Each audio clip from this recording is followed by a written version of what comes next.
All right. Hello, everybody, and welcome to the Bearded Gear podcast. This is episode number 20 already, and I'm joined tonight by somebody I'm actually really excited to talk to because we've never spoken before, and the timing is perfect. Tonight's guest is Bryan from Keanison Knives, and just within the last week, I got my first Keanison knife, which also happens to be my first custom folder in the proper sense of the term. And I'm stoked about it, enjoying it. So even though we've been talking about doing this for a while, the timing really was perfect. So Bryan, how are you tonight, man? Very good. How you doing? I'm doing well, doing real well. Good. So you're in Texas, I'm in Yep. California, and Keanison. So I'm going to need somewhat of a history here, both for me and for the people listening, because I've only been aware of you guys for probably about a year. It was like the first time I saw a friend of mine pick up one of your knives and I didn't know what it was. And then I started following you on Instagram, saw that it was a whole thing and you had multiple models and it was a whole rabbit hole I kind of needed to dive down. And since that time, I've had quite a few friends get some of your knives. So I've become more and more acquainted kind of by proxy by seeing people I trust say good things about your knives. But now I finally have one. So in terms of obviously you haven't been around for only that long, what's kind of been the history? Like, when did you start? How did it begin? What do you guys look like over there? Yeah. Good question. It's kind of an interesting community. There are a lot of great makers out there. It's a huge, uh, especially the knife market in general, but handmade knives is a big market, and it's right when you think you know everybody, there's just a whole different segment of people that you've never reached that don't know about you. So we started about four years ago, I want to say now. Okay. My buddy Daniel and I, my background is in industrial product design, and my buddy Daniel is, a metal fabricator, welder. Killer. Um, we had kind of come together on knives. He had a Spyderco with this wicked hook on the end that he pulled out the first time I met him. I forget what I had in my pocket, but he called out my pocket knife and he pulled out this, wicked Spyderco, and we kind of bonded on knives. So And it was he's probably, on yeah, Instagram. Is he Coffee and Blades? Is that he is, okay? yeah, Because Daniel I see Coffee. you guys, he gets tagged in some of your photos, but Yep, okay. most Sorry. of them, I have to say. Yeah, so there were three of us. Daniel and I started doing this together. We kind of Hmm. pushed each other to keep at it, even when it got frustrating. And then Will Walker came in at probably the second or third year, to help us do machining, just because we had so much going on, and he had a talent for it. But anyway, I digress. So Daniel and I had an idea to make a knife. We saw Rad, Colin from Rad Knives. I'm not sure if you're familiar, but most people are. Yeah. Yeah. So we saw one of his cleavers years ago, and I messaged him and said, "How do I get one of these?" And he said, "Well, it'll be $2,500, which is, now we know, is probably a pretty good deal. $2,500 in Right. 6 months." And he said, "And I need the money up front." And so I said, "Wow, holy geez, how did we get into this?" Yeah. So I went to Daniel and I said, "So I think I can design a knife if you can start machining it for me." He was working at an auto body shop, or an auto custom auto shop out here in Austin. Okay. Um, so they had a mill, and we bought a grinder, and I designed a knife, and we kind of got at it to see what we could do with it. And the first one was terrible, and As it should be. Yeah. yeah, I think most knife makers, their first knife is horrible, but I yeah, think it was anything bad. creative, your like my first video on YouTube, I should look back at it and cringe. Otherwise, I Yeah. waited too long to start. You shouldn't be perfect on your first try. No, and that's kind of how the industry goes constantly, right? I mean, everybody always asks, "What's your favorite knife? What's the best knife you ever made?" It was the last one, right? I Hmm. mean, it should always be the last one. You should always be improving. But Yeah.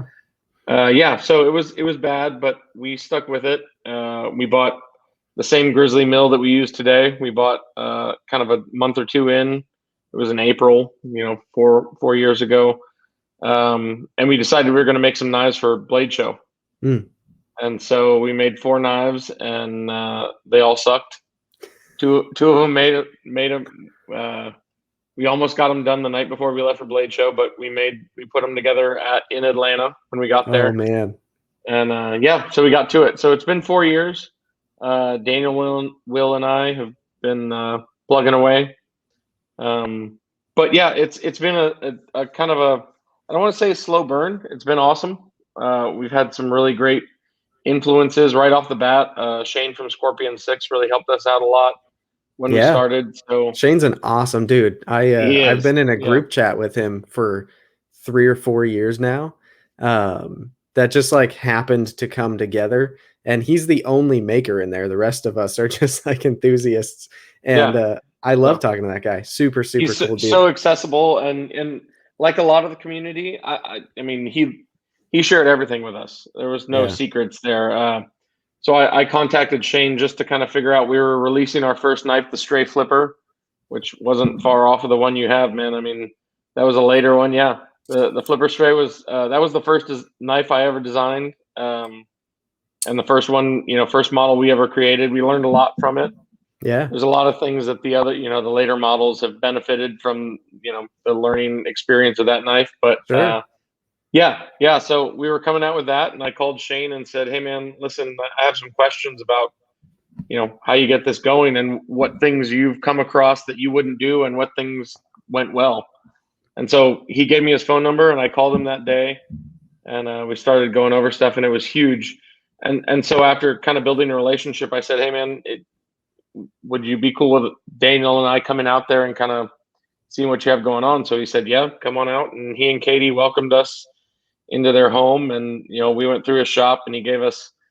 We were there for probably 4 or 5 hours, maybe 6. I mean, it Yeah. probably went fast, and he walked us through everything. Though it was great to see. He's so efficient. I mean, Mhm. everything that Shane does is calculated. I think. He's a methodical dude. Yeah. Oh man, and so efficient and so calculated. I mean, they have such a great system going.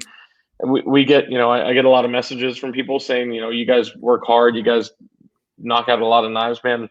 We're 3 guys. Shane knocks out more knives than we do as a single person. I mean, that dude works his ass off. So I think Yeah. he's the hardest working guy in knives right now. But yeah. So great influences. That same trip, we went out and saw Matt Westberg, Berg Another Blades. awesome dude. Yeah. Yeah. So we were that same weekend. We were in the Phoenix area, and so we drove an hour and a half to Matt Westberg's place, and again welcomed us into his home. And his wife and kids were out front playing, and we went into the garage and saw what he had going on. And he's still a good buddy. So yeah, I mean, it's just like a lot of makers. It's such a welcoming community. Everybody just kind of said, "Here's how we do things."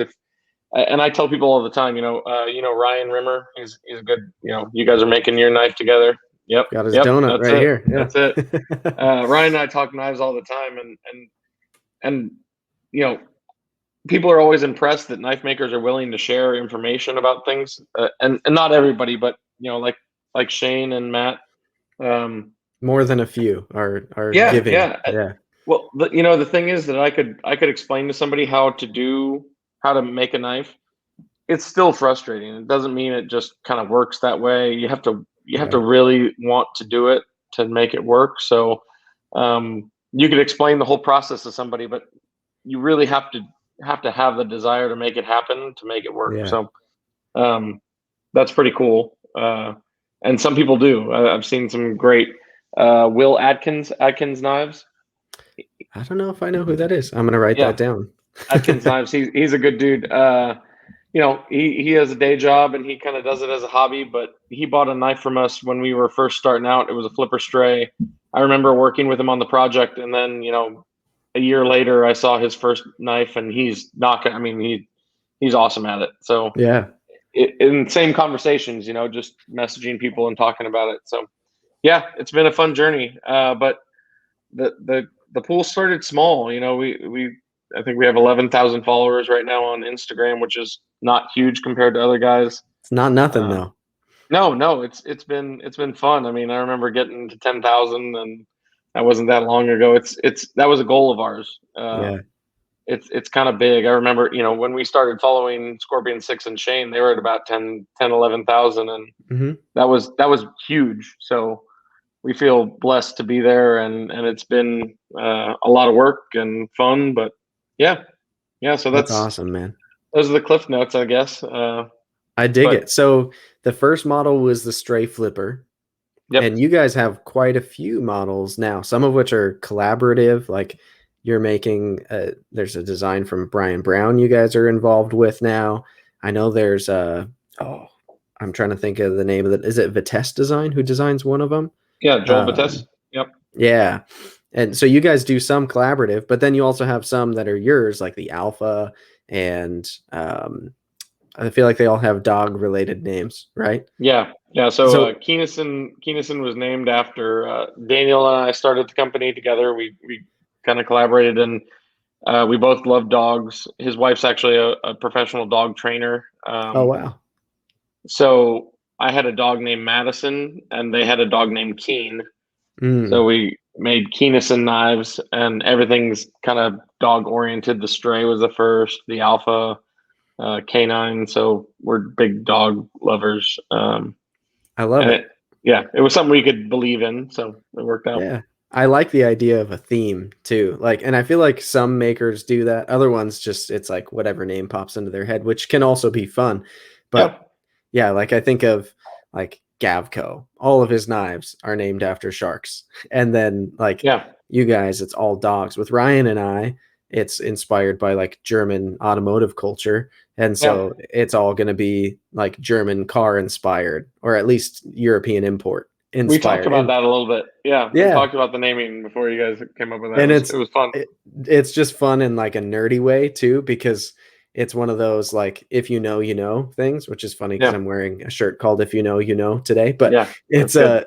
it's like if you weren't a dog person, the names of your knives, you might not even put two and two together. It would just be like Yeah. you'd look at them as the individual knives. But if you like once you connect the dots, it's fun to find like those Easter eggs.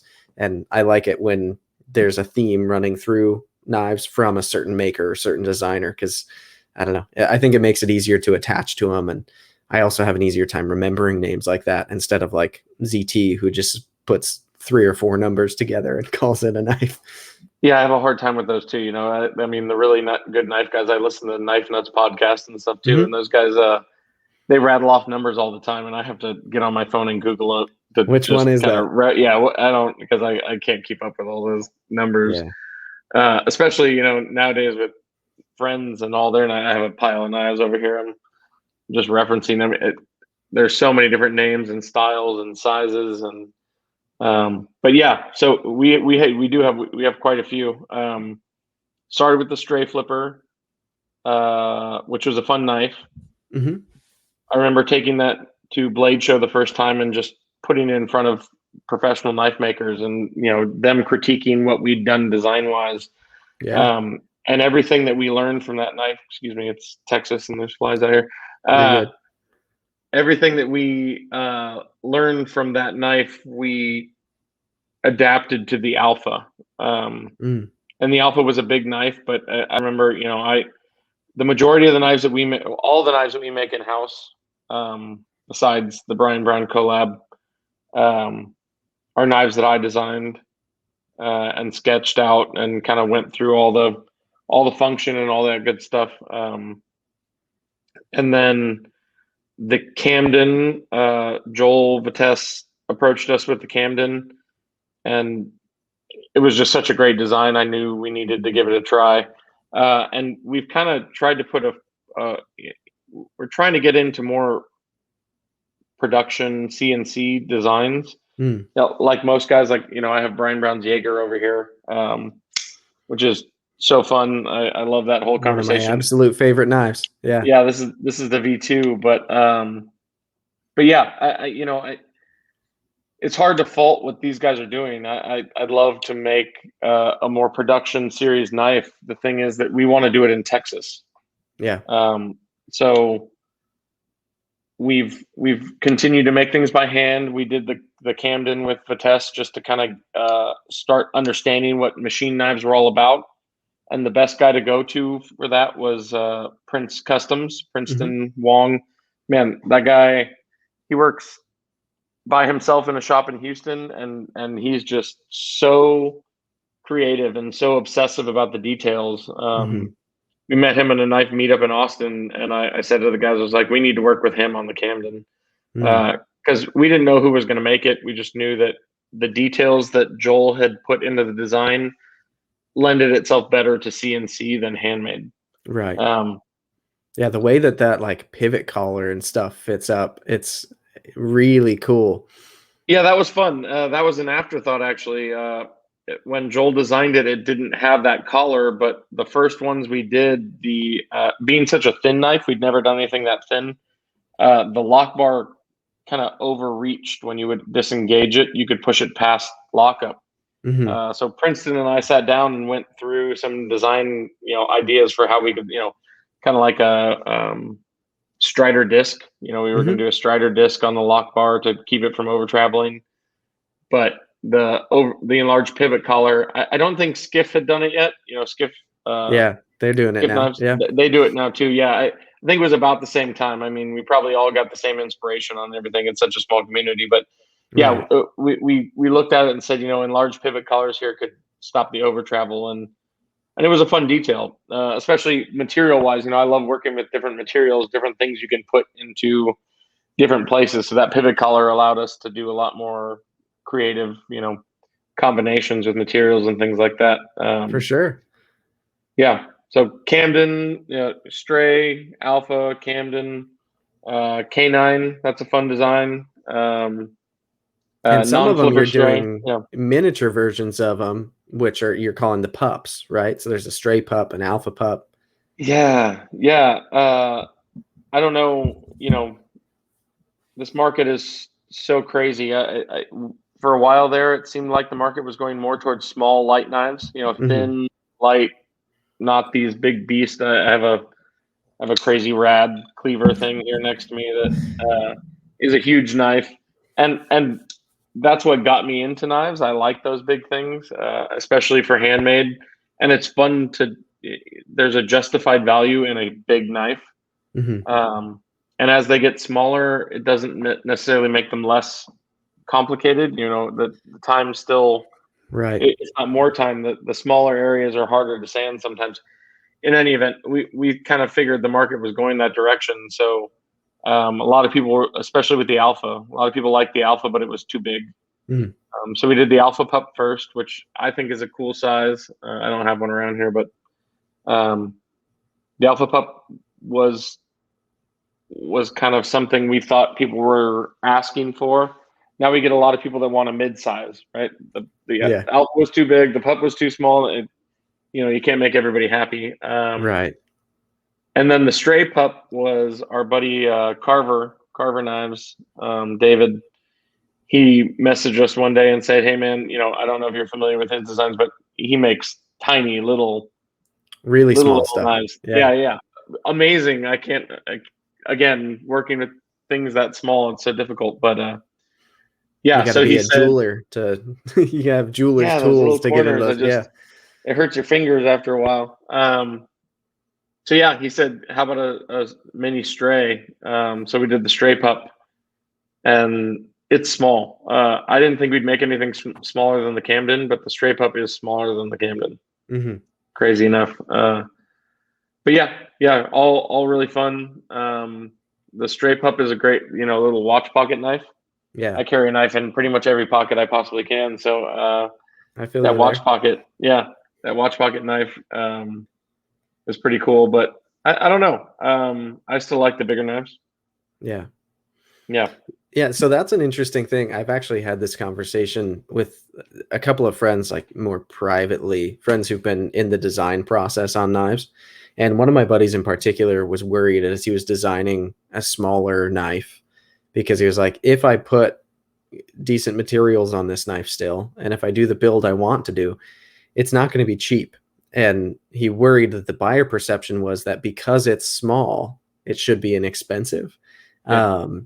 But I think at the end of the day, at least from my perception, I don't make custom knives like you do, but I would imagine much of the cost of creating a finished knife like the balance is probably more so to all of the work and the finishing and the time that goes into making it than it is the difference of an extra inch of this titanium and an inch and a half of this carbon fiber. Like Yeah. those things are probably less meaningful than the process of building it. And so I think it's a weird perception though, because the human brain, at least for me, when I feel something larger and heavier, I'm like, yes, it's worth more. Like Oh yeah. my Yeah. caveman brain says, yes, this is more material, so it's more valuable. But Yeah. oftentimes Perceived making value is things huge. smaller, yeah, and making things smaller, like you said, can be more difficult. Making things Yeah. lighter can be way more expensive, but sometimes they don't feel more expensive because they're lighter. It's like this Yeah. interesting psychological game that has to be played. Yeah. That's always very strange. I agree. That's a good point you bring up about lightening knives. A lot of time is spent in pocketing and making things lighter, especially with the larger knives, so that they're more EDCable, Right. for lack of a better term. But um, yeah, I was thinking of a knife. Our buddy David just came out, Trauma by Design. He brought me one of HMC's. It's a collab he did. I forget the name of it. Is it the Beautiful little knife. one? That little, It's it's got a not. tiny flipper tab. No, this one has a flushed pocket clip. Man, David's gonna kill me for Oh. not remembering, and Jim's gonna kill me for not remembering it. But amazing knife, and the pocketing that they did in the inside. Jim is a wizard at machining, and you could see all the detail done in there, and it was great weight and excellent balance.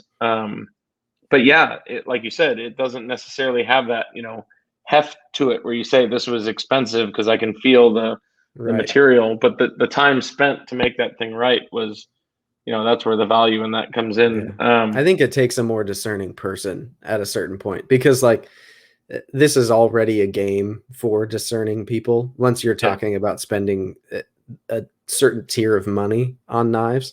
And like for me, when I first got into the hobby, I wouldn't have appreciated the things that make more expensive knives more expensive. And yeah, oftentimes a lot of it is like artistic quality, but there are certain things that can be done that take time and know-how, and the machining on a lot of these objects is undeniably really impressive. So now that I've kind of learned what to look for, I've gotten to the point where like I don't know, I value those little things more and more and more over time because I notice them and I can't unnotice them. But yeah. I think if you're newer to it, then yeah, it's like that doesn't add up. Why is that so expensive? So I love to talk about that, right? I mean, it's something that I've talked about with lots of people because it's one of the things that I think about all the time. Is I have so many knives over here, and some of them are made in different countries. Some of them are just made CNC. Some of them are handmade. And what makes the market interesting is, I pick up this Jaeger by Bryan Brown, by Riot, and it's epic. I mean, the grind is thin, it centers, it's got a great detent, the lockup is on point. It's, every once in a while I flip it and it's got that ding. I Right. mean, the things about this knife that you look for in other knives, it's all there. And Mhm. it's a great price point. And if you can acquire one, I know the market's rough right now, but if you can get one, it's a great knife, right? Yeah. And handmade makers, we're making them by hand, but we're aspiring to make that knife as as much like a machine as possible. Hmm. That makes sense. I mean, the Yeah. machine makes it perfect. It's all there. There's nothing more to be done. It's beautiful, but if somebody had made it by hand, it would have just taken more attention to detail. Um, so I say that handmade knives have a warmth, Yeah. right? I mean, it's in very few cases are handmade knives actually absolutely perfect, right? It's probably not going to be as perfect as that CNC knife. Everything's not going to line up the same way, but the attention to detail that the maker put into making it as close to that as possible, and hit the key things. Does it lock up solid? Does it have that solid hit at the end? Does the detent fall in that hole? Is the lockup solid? Is the action snappy? All those things that you look for in a handmade knife, you have to hit those. I mean, those are just the requirements. If you can't do that, then it's a good knife. If you can get through those requirements and then put the extra effort on making it, the little things after that perfect, then that's where you're getting into the upper tiers of handmade knife making. Right. And I, again, like we talked about earlier, that's a growing process. It's not, I don't think anybody looks at their final product and says that's perfect. None of the knives we've ever made were perfect. Right. It's a controlled chaos. As soon as you fix one thing, you look at the pivot and you say it's got a little movement. Let's fix that. And then you realize that the detent wasn't lined up perfectly. It was that little bit of play that was making it line up, that was making it click, that was making it center. And you just keep chasing that dragon down the hole until you finally find something that works perfectly. Yeah. Like that knife you have, it's really cool to see that knife. That one has a great story. I don't know if Ryan told you the story on that one, but it's got an excellent story. And I look at some of the earlier knives we make, and I'm like, man, it actually works great. I mean, I could tell you 20 things wrong with that knife, but when you put it all together and it all sings, you can't shake a stick at it. It hits all those key points, and that's what's important.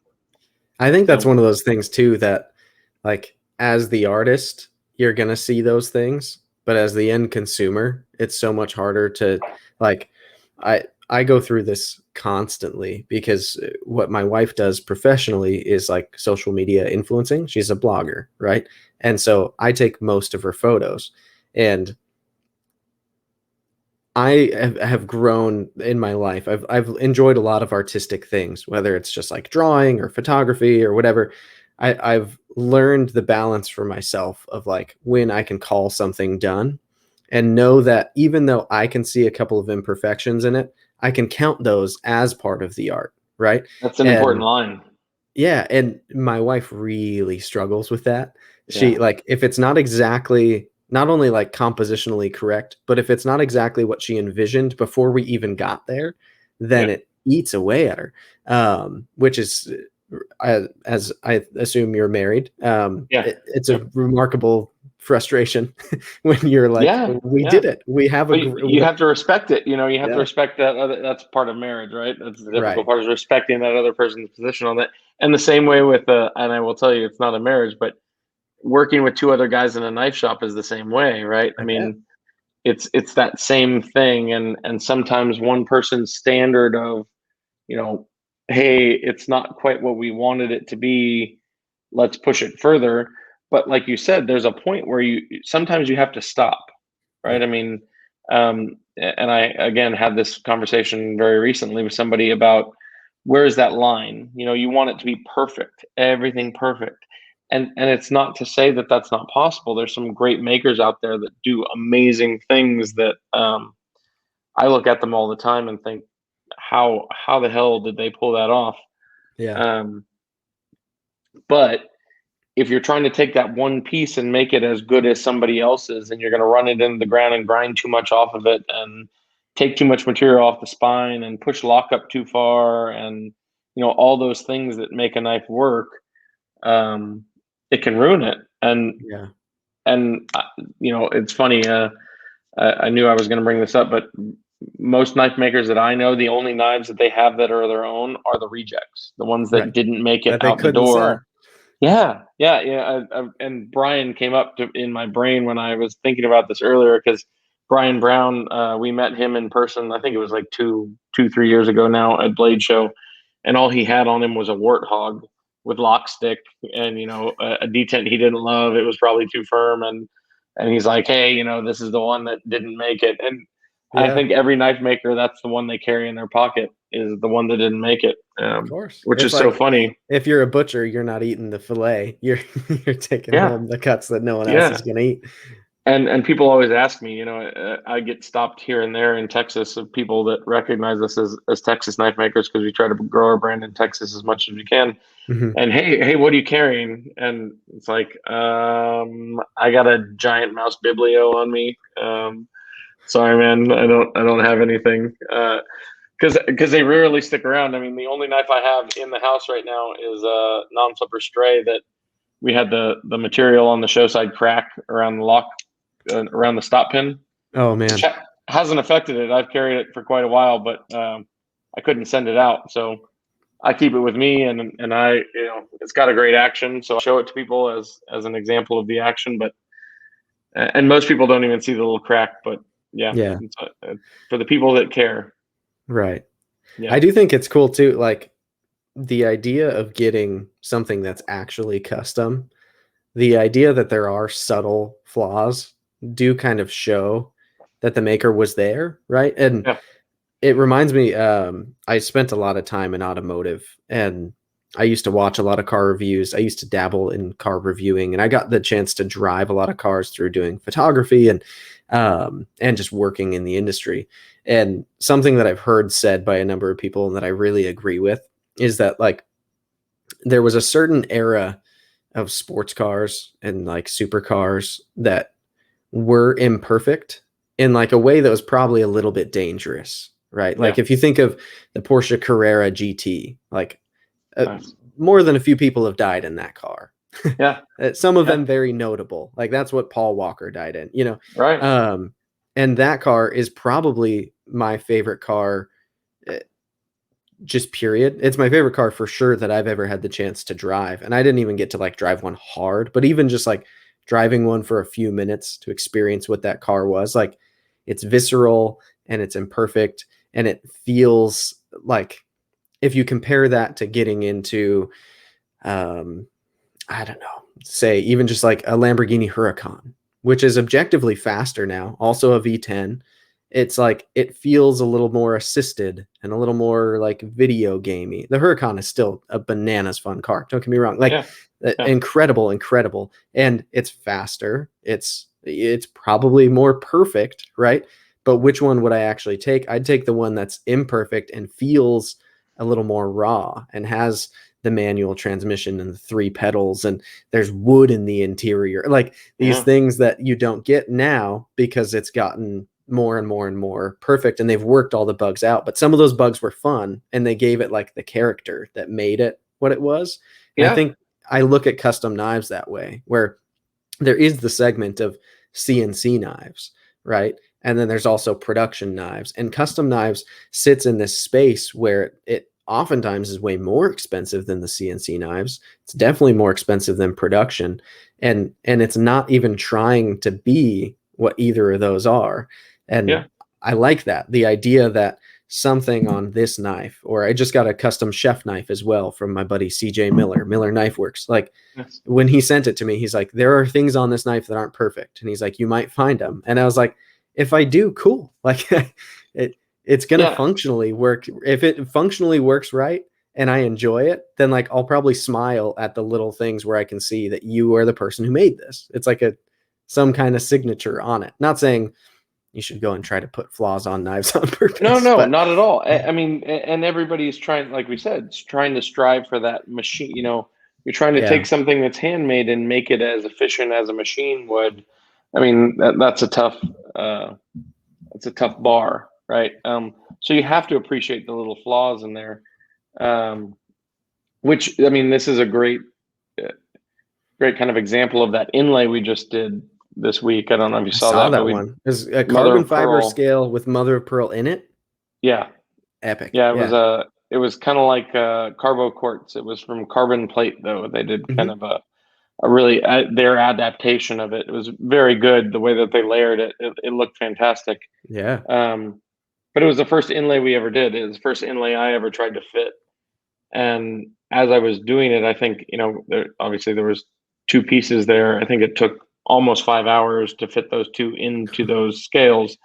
Um, and and as I'm fitting them, I'm very nervous because you never really know how they fit until you sand them, to the contour. Right. Just because the depth, that final layer might have different pits from where in any event, you just never know until you're done with it. Um, and they came out fantastic. But as I'm sitting there staring at it, obviously I can see that there are little areas that could be more flush. I mean, overall, it was fantastic. Yeah. We're really pleased with what we did with them and the way it turned out. But I could see the flaws, right? And I just gave it to the customer this evening, so it's fresh in my mind. And I had to say to him, right? I mean, he was taking it. He's a local guy here in Austin, and I brought it to him and gave him the knife and I said to him, he was on his way to a hunting trip with some friends, and that's why he wanted it today. So we pushed really hard to get it done for him. And I said, you're going to sit there around the fire, and somebody's going to find a flaw in this thing. Like, I know they are, because I can see Yeah. them. And he looked at it and he goes, I don't see anything wrong with it. And I said, I guarantee you somebody's going to find something wrong. Right. That's just kind of what it is, man. We did it by hand. It wasn't a CNC machine. It wasn't exact. And even in that aspect, I'm not trying to write off CNC guys. It's hard to fit even a CNC piece into another CNC piece. It's not like you would think of, Right. like, plug and play, hit play, To there not it have any goes, plug it gaps, in. that's, yeah, people It's talk about insane. I mean, tolerances for a reason. yeah, no, and that's something we're going to try to get into as well. I mean, that's another avenue of professionalism that I can't even touch at this point. And I hope to get more into it because it's an art. But yeah, anytime you do inlays like that, it's a crazy process. So those went out really well. But like you said, you have to appreciate those little things. You have to see that, yes, somebody did it by hand. Yes, that's where it is. Otherwise, you doubt it almost, right? You look at it and you're like, I don't know. I don't know if they didn't put this on a machine. It looks like it's too good. Right. So, that's where we just run the end mill into the inlay. I mean, no, I'm just You just take a Dremel to it and give yeah, it a couple now it scuffs. looks handmade. That's fun. Yeah. Oh man. So I know you mentioned that you'd like to get into some level of production knives, but it's important to you to make sure that it stays in Texas, which I think is awesome. I and my most recent podcast, the one I just did, is with my buddy Jason, who's a big Spyderco guy. He's one of the creators of the Millie Club on Facebook. And we went pretty deep into the weeds of like US made versus Chinese and elsewhere, not just China. There are knives made in Russia and Italy and all these things. And it was interesting because obviously with Ryan, I have a knife project that's taking place. The OEM is in China. And the frustration for me has been over the last while, even before deciding to go down into like actually making a knife myself, I've been curious like who a player even could be in the US to have a knife made. So for you looking at doing a production project, how do you envision, like, will part of that process have to be you guys in your shop and then you outsource like some water jetting and some grinding? Or is it like you source a couple different players who each do a different part of the process? How do you, because I really want that good to question. be a thing. I Yeah. so badly want that to be a thing where people who want to design knives in the US have a shot at having them built here, but I just haven't seen it be an option. So I'd love to know how you envision it. I know. I the vision is obviously always different than the execution, right? Of course. We have the advantage of being able to, hand grind knives. So there's a little bit of a handmade aspect in there. I guess, it depends on the price point. I'd love to come in at a reasonable, $350 price point and try to compete with some of the guys that are doing this overseas. But the reality of that is that to get a knife off of a machine and make it as good as they do it is really, really difficult. They do. I mean, again, this Bryan Brown Jaeger from Riot is just killer. I mean, if you're looking at that as your competition at a $350 retail price, I can't imagine how daunting that is. No, it is. I mean, it's a goal, right? I mean, anything you do, you have to have a goal for what you're trying to do. But it does seem like the impossible dream. I don't know. Right now, we just try to do what we can. I want to do scales and do parts and do. I don't think we'll ever do a grind on a machine just because I don't see it accomplishing the goal as we have it set. I know they have some secret machine over there that grinds these knives because they're just so good. They're so perfect. They are so perfect. Lots of guys that and I'm not going to name drop, but a lot of these knives that come from overseas, I look at these grinds, I'm like, what kind of machine is this? Because it's so crisp and so clean and so even. I know nobody's doing it by hand, but yeah, the vision is just to get one CNC going and get two going and get three going, and start running parts and try to make it as affordable as possible while keeping the quality. Because because there are guys that do one-off knives on CNC machines, and the price point is still, it's up there because they're spending the time on the details, Right. and it's an exchange. The bar is set high. Again, we discussed it. There's really nothing wrong with this knife. It's everything you want it to be. So Right. that's what we have to compete with. Quality can't be lost, but there's a way to design for an efficient knife on a CNC machine, and then there's a way to design, the next level knife, which I have some of those guys. This Bill Koning, this Koning Arius that I have here. It's been my favorite knife for a long time. It is. Bill is a wizard. Talking about pocketing and lightening things. I mean, this is a carbon fiber show side with a lightened titanium lock side, and it is one of the lightest, best actions. Yep. I mean, Bill's attention to detail is second to none. So, and he's built this same knife so many times in so many different versions, but it keeps getting better. Right. I mean, this is a testament to what you can do with a CNC machine. If you keep plugging away at it, it gets better. That first effort might not be the best one because he just keeps improving it. So, I don't know where that bar is. I'm excited to find it. I'm excited to play with it because I see myself getting this obsessed with the details, but I know that at this price point over here, you can't be this obsessed. Right. Because it's not what you're, but again, I'm holding up a Jaeger and an Arius, and I don't know that you can compare the two in the same ballpark necessarily, but they're both really excellent knives, right? Right. I will always put the Arius in a bigger.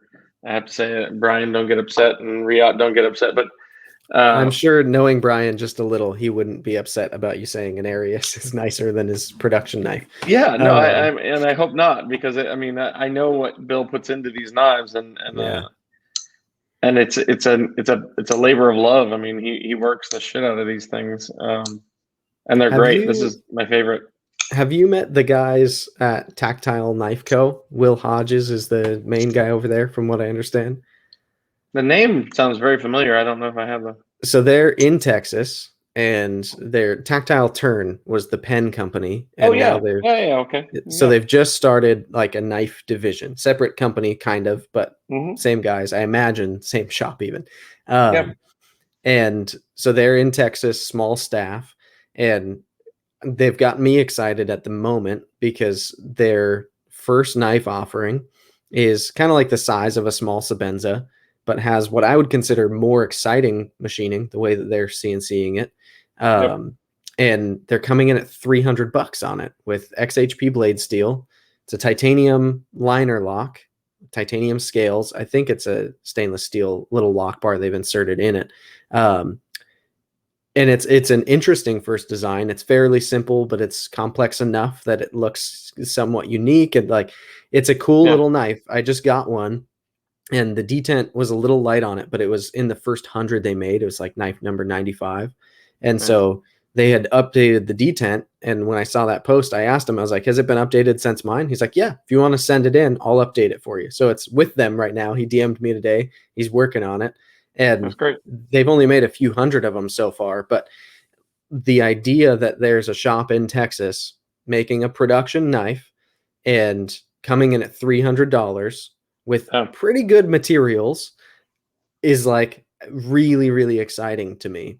Agreed.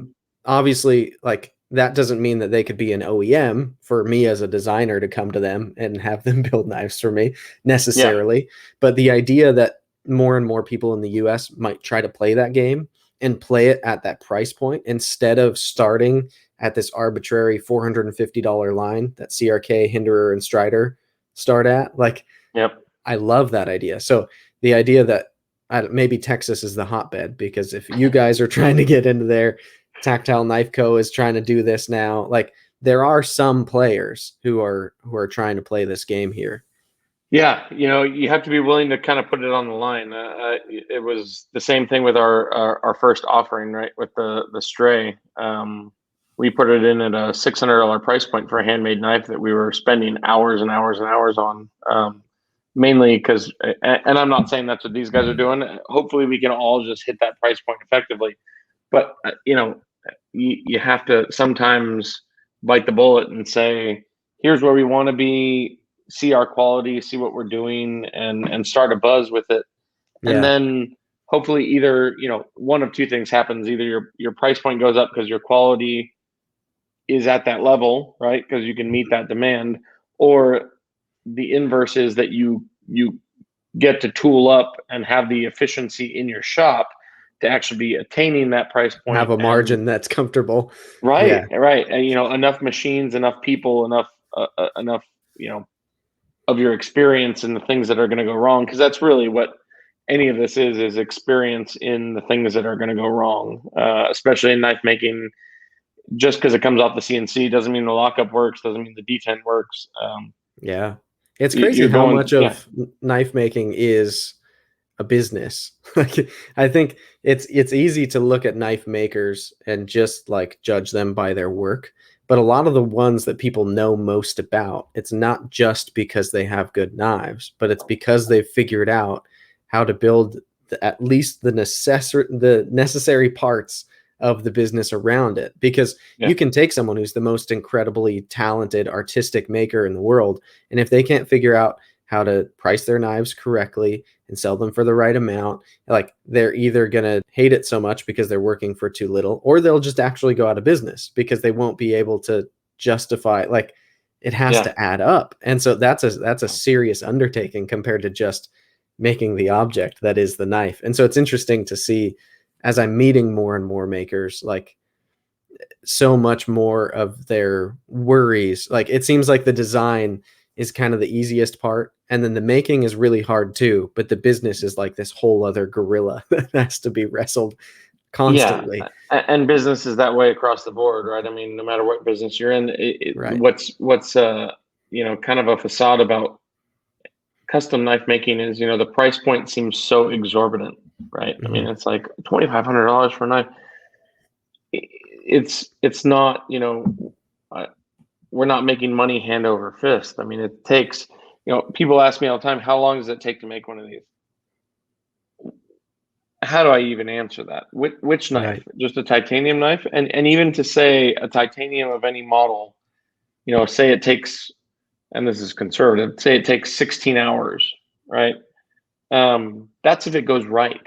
That's if Right. everything you do, just in the perfect storm of things happening right now, the detent fell perfect, and the pivot was perfectly sized, and the stop pin hit the end of the track just where you want it to. I Right. mean, Your end mill there's didn't break halfway through. Yeah. well, I mean, and that stuff, that's just part of machining, right? But it's that, we can make three knives exactly the same on the same end mill in the same process, one after the other, and you'll put them all together, and all of them will behave differently. Hmm. And you have to have experienced it so many times to say, oh, this one just needs this, and this one needs this, and this one will do this, and hopefully by the time you're done, they're all in the same realm, right? They're all working pretty much exactly the way you want them to, but they all have different personalities. And it Hmm. takes us back to that warmth conversation, right? I mean, every knife has a warmth, and especially when we're working with as many materials as we are. Um, Again, I love working with new materials. I love trying new material combinations, but all of those things behave differently. They all have different tolerances as far as thickness goes, or how they retain to other materials, or the support they're going to provide a liner at the width, at the I'm sorry, the size that you've spec'd for that knife. You just don't always know that all those things are going to work together. So again, handmade, it's controlled chaos. It's like, yes, all of these things in this thing work, but if you went back and analyzed every little thing, you'd probably say that it shouldn't, but they do. Yeah. You like to think that everything that everybody does is just tits on, and everything is flat and everything. In reality, it's just, we just have experienced enough things to say, here's where your flaw is, fix that, and this will sit where you need it to. Yeah. Um, and in a sometimes all the stars align and everything comes down and one ray of light shines on that knife and everything is on right where you want it to be, and that's a beautiful moment. I But you never believe it. remember those knives. You never remember those. So many knives have come through and they were great, and we finished them and we packed them up and they left. I never saw them again. Nobody said anything. It's always the ones that you spend a week on that have, the issues that you have to work out and Yeah. re-flatten and You had to re-machine. fight with it. Yep, and those are the ones that you remember, oddly enough, and Yeah. they all stand out in my brain. But when they do come together, it's awesome. It's so rewarding. You go home that day and you take a deep breath and you have a beer and you say, "Holy crap, that was touch and go," but Yeah. everything worked. So I'm sure those are the ones too that make you feel like the most confident as a maker when you do get it to just like check, check, check, check. We did it. Like this one, we nailed it. yeah, I oh think yeah, it made me think too. I watch a lot of Meat Eater, Stephen Ranella. yeah, I don't know if yeah. it's a I great have, show. absolutely. And one thing that I've heard him say more than once is like, I forget the way he words it, but basically the sentiment is his favorite hunts are the ones that really, really suck while you're doing them. Like you're in the rain the whole time and it's just constant climbing, and like even the ones where they didn't even end up getting anything are the ones Yeah, where like a year later are the most fun things to talk to the buddy who was there with you about and reminisce about, and you want to get out there and do it again, and you don't remember the ones that you walked in a couple hundred yards and you spotted the buck and you took it down and you yeah. harvested it. Like it's the struggle that makes it impactful, and so I dig that. I You think learn something new about yourself, right? yeah. And it again goes back to that conversation we were having about when do you stop as a creative person?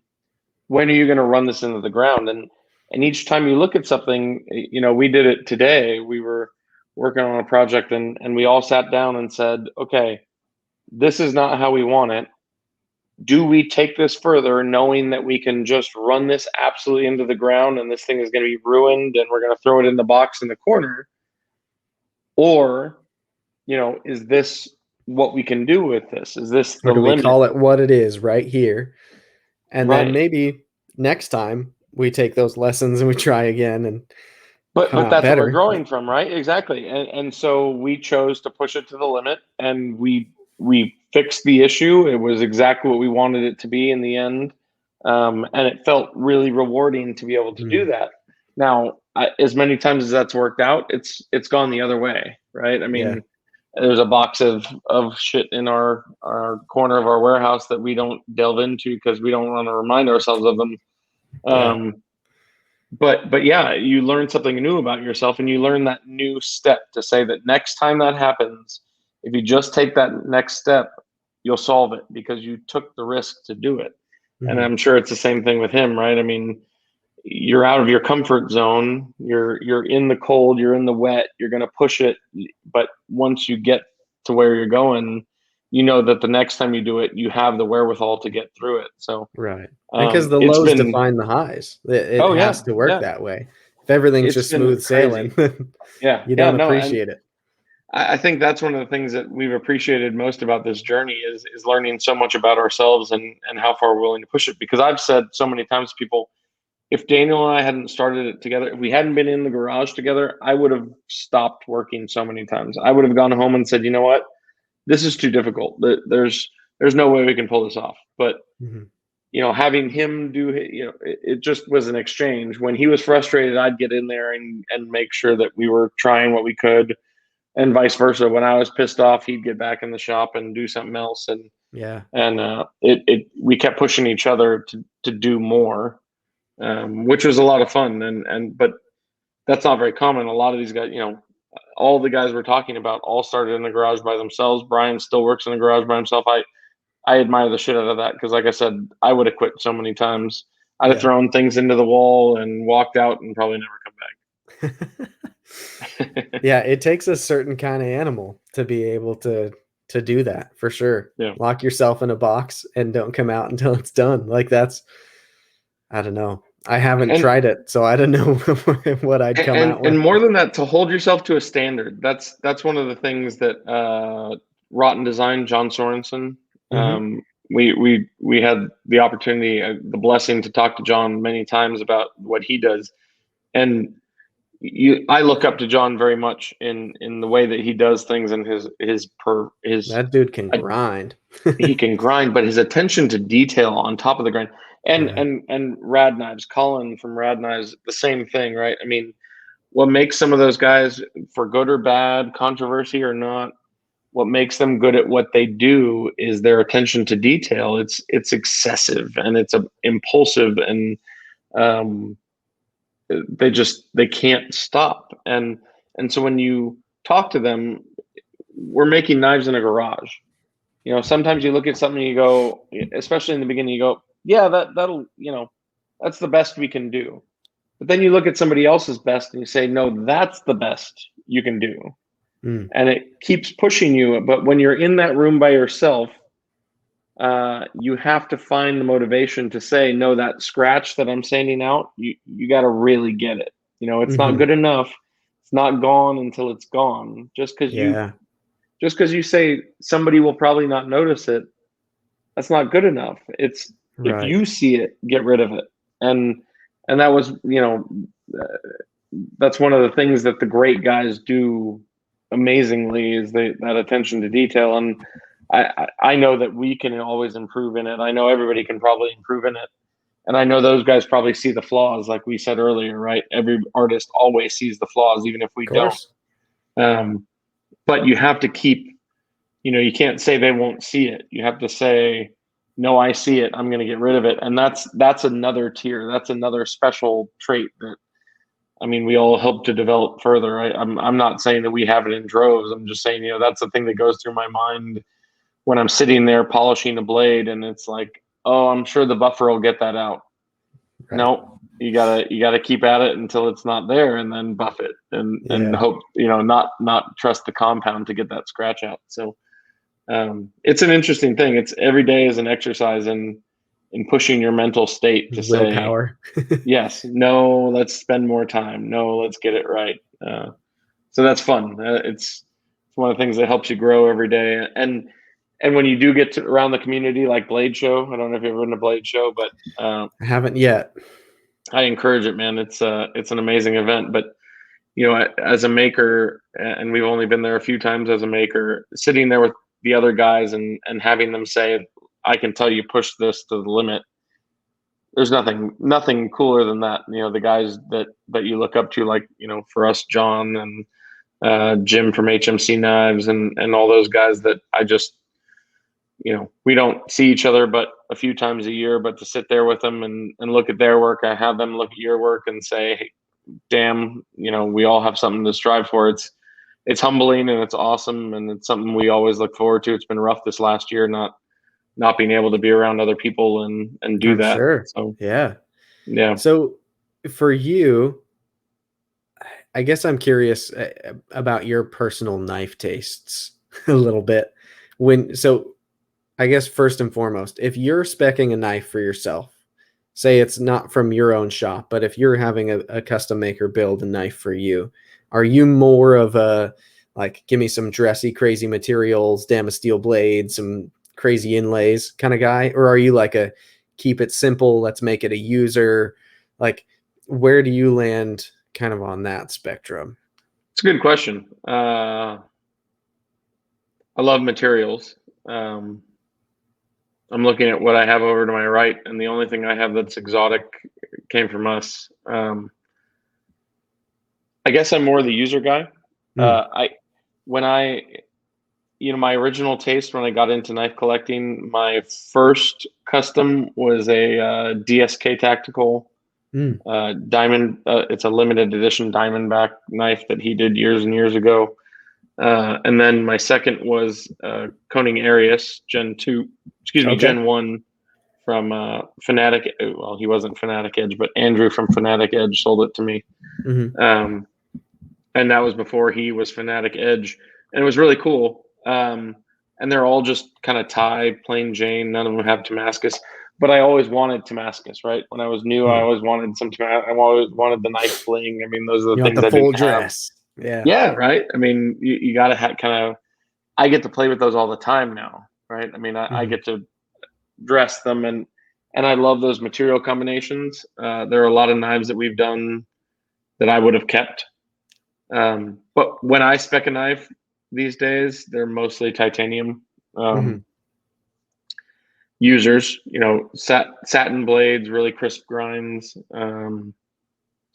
I like composites. I like carbon fiber. I know not everybody does, but I'm I a do. carbon fiber guy. I like them because they're light, right? You cut a lot of weight and you keep the rigidity, and they're very pretty. Um, yeah, I guess I'm more the plain Jane guy, but nowadays when I pick a knife, I just tell whoever. They're mostly from friends, other makers. Right. And I would say, man, just do what you want to do. Pick Make me something, some. make it however you want to make it, and I'm down for that. And most of them do titanium and steel. I find that if you ask a maker to make something, maybe some Zerk, maybe a little bit here and there, some Damascus, but overall they're just going to give you a user because that's sometimes the hardest thing to do. And I Yeah. say that as a guy that every knife that comes out of our shop is dressier than the last. So I don't know what that Right. says about us, but yeah, I think that's probably a lot of just people are asking for that kind of thing.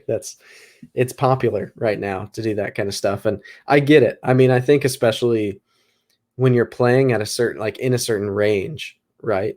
To feel like, I don't know, sometimes I worry, like if I got on someone's books and then I asked them for just like the most basic user build that they could do, would I be wasting a spot? Would the maker see it as me wasting a spot when there's other people who are like, they'd ask for something way crazier? And I probably shouldn't worry about that because if I got the spot, it's mine. That there's a reason why yeah. that any option is an option, but it's like this weird thought that goes through my mind. And I don't know, I'm more like you. I can respect some of those materials and things, but I tend to shy away from knives that I know I'll feel bad for using because Yeah. so much of my connection to knives as the objects that they are is I want to cut things with them. I want to have them in my pocket. I don't want to be afraid to use it. And I've made the mistake before of keeping knives that I wouldn't let myself use. And then I felt bad for having them. And it's like this interesting dichotomy, but, yeah, I don't know. I think I'm with you. I think It's something it's that you can use feels better to me. so funny that you ask because I'm trying to think. I don't have my collection in front of me, but I'm trying to think of all the knives that I have. I think I only have a handful of Damascus blades and all the Mm, the knives that I collected, maybe two or three, and not because I don't love it. I'm a big fan. It's one of the things that got me into doing this, though, right? Is that mhm, I wanted to play with the materials, and I couldn't necessarily afford them on my knives. It was, mm, I couldn't spend that kind of money, but I wanted to buy the billet, and if we ground it ourselves, I could play with it, and I could see it, I could flip it, and do all the yeah. things I wanted to. But I do miss a few of those. That feather Damascus that we work with, the guys in the Ukraine, I think that guy kills. That feather Damascus is so beautiful. I'd love to have a Mm, knife with that. But yeah, I think um, I also think that we don't know each other really well, but I know a little bit of your history. I think sometimes we as makers and critics, we like to think that we're more the purist, right? The mm, flash and the glitz and the glamour isn't going to distract from what it is. But as a maker and having worked with all those materials, some of those materials in that that perfect storm we're talking about, a cord steel blade with black Damascus lock side and show side, and that knife, somehow all those materials have that perfect storm of being a great action and great lockup and all the things you want. The blade falls, and you know it makes that great noise, and everything is just where you want it. mhm, And if you'd done that same lock side with the same cut out of titanium, it might not have had the same action. mm. Um, just just in the behavior of the materials. Yeah. So yeah, I've seen a lot of those go through where I would say they're just as EDCable as others. And I know guys that do EDC full dress.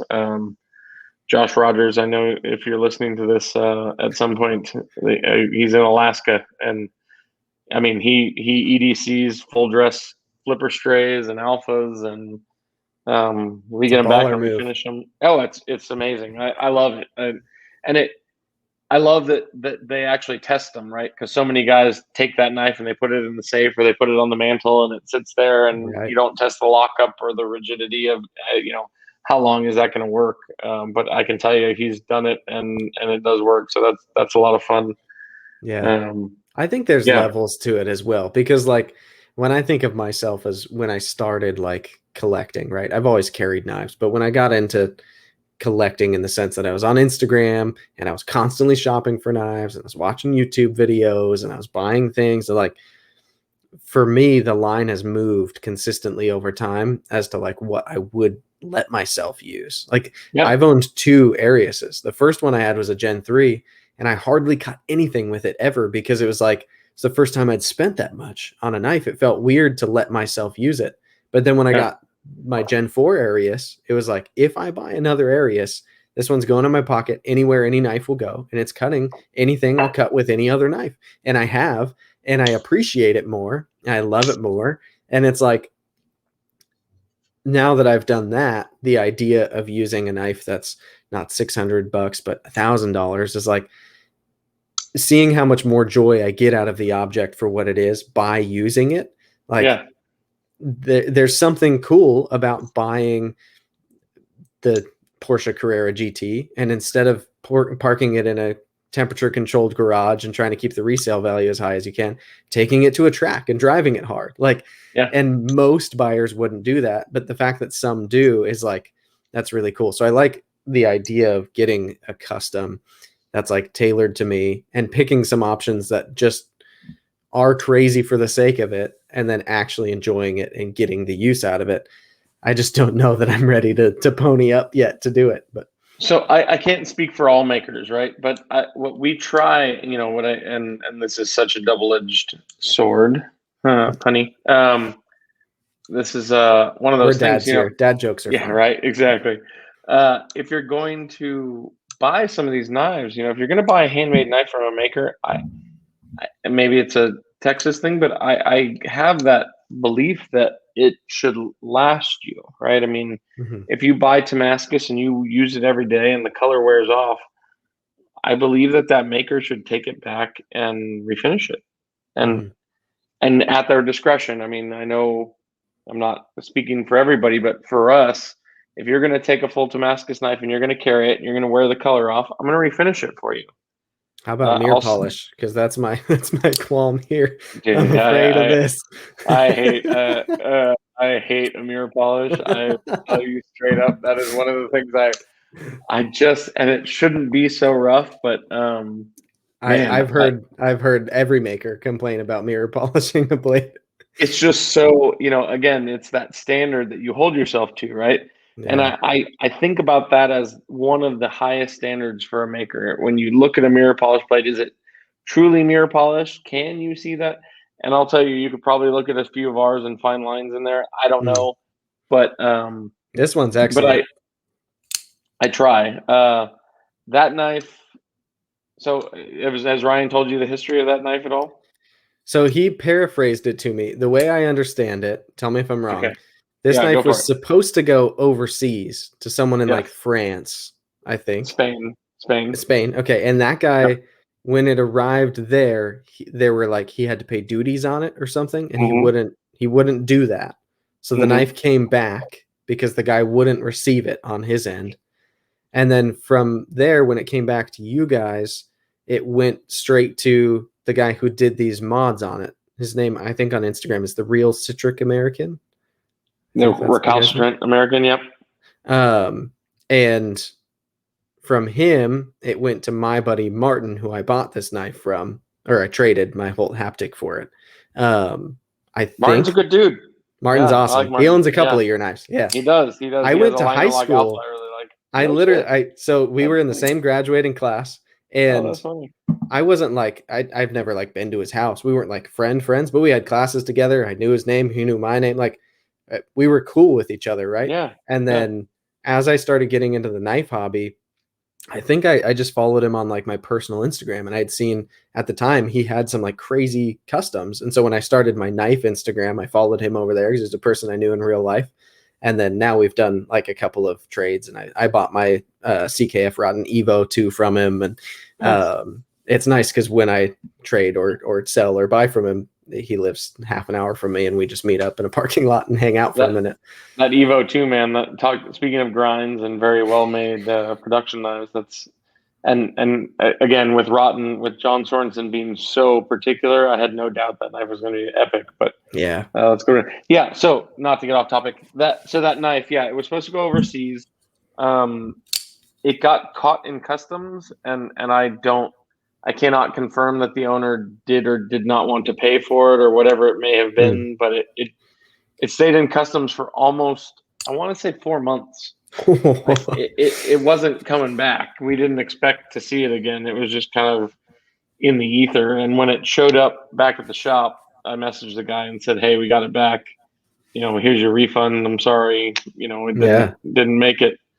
Um, Thank goodness for in my case, because now it's yeah. here. It Well, probably wouldn't have been otherwise.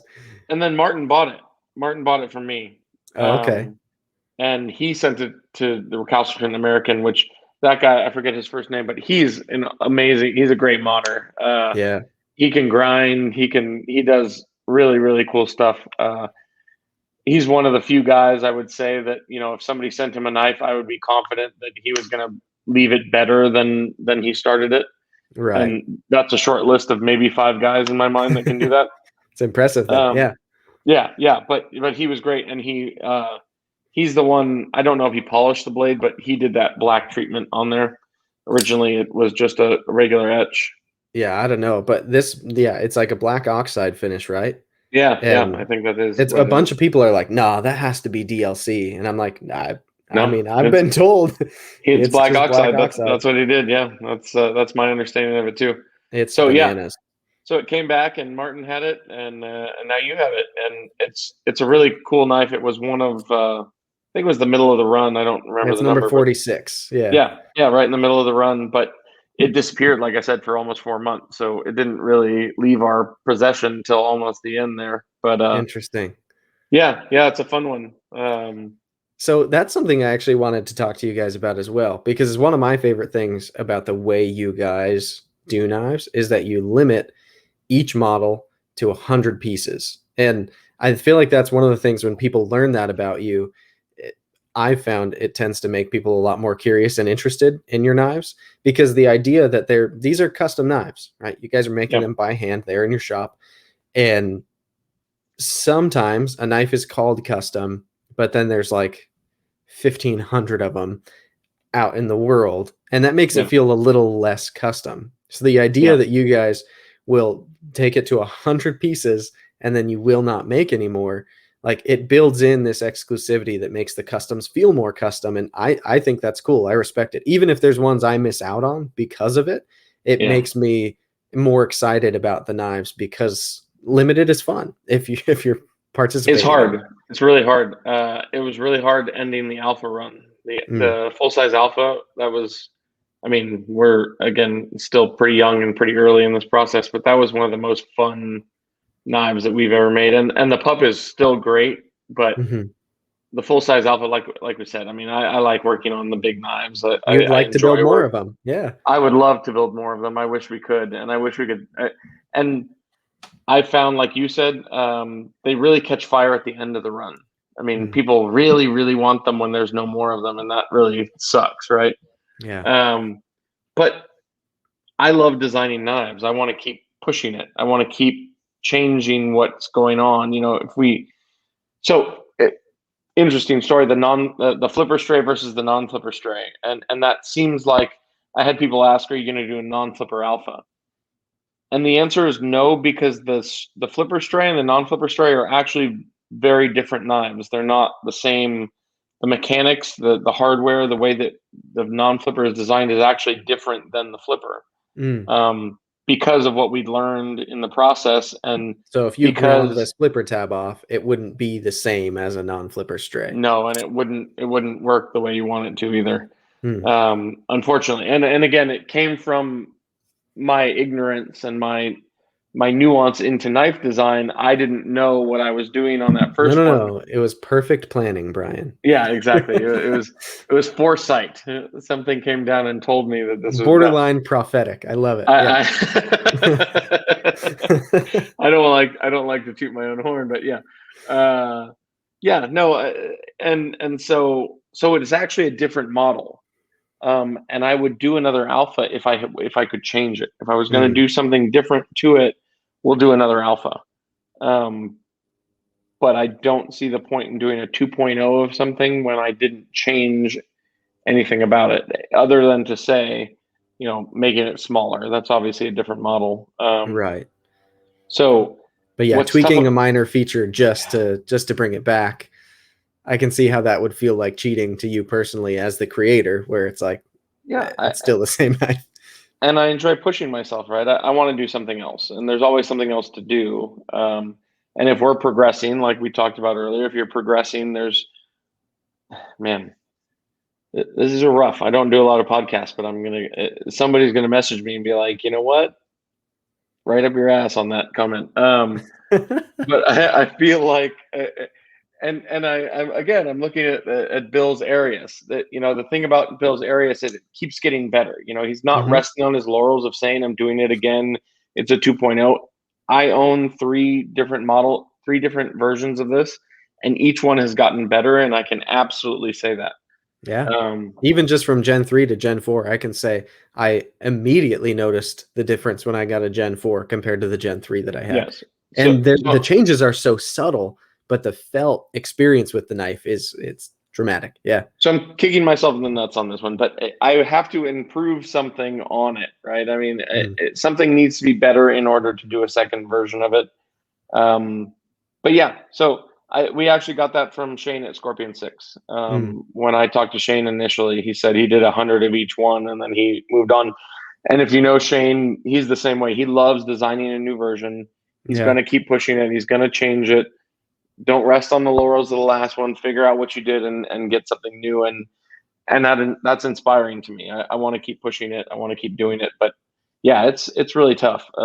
Specifically the alpha right now, I have a hangover on that one because I really want to keep making those, and it's fun. But yeah, it's something that I think is really neat. That's like a cool challenge though, because just from the outside looking in, like if I were you and I really wanted to keep making the alpha, then that means I have to go to the drawing board, right? And I have to find a way, and I have to put on my ingenuity hat and improve on something that I already loved in a way that I consider it to be a big enough improvement to justify calling it something new. That sounds daunting, but also kind of like a really exciting pursuit. So I don't know. Yeah, and frustrating at times, right? I mean, all the things that you have to sit down and you can't ask other people what they would change. Right. I mean, everybody's opinion is a little bit different. Some people, you're not going to please everybody all the time, and not every idea is a good idea. So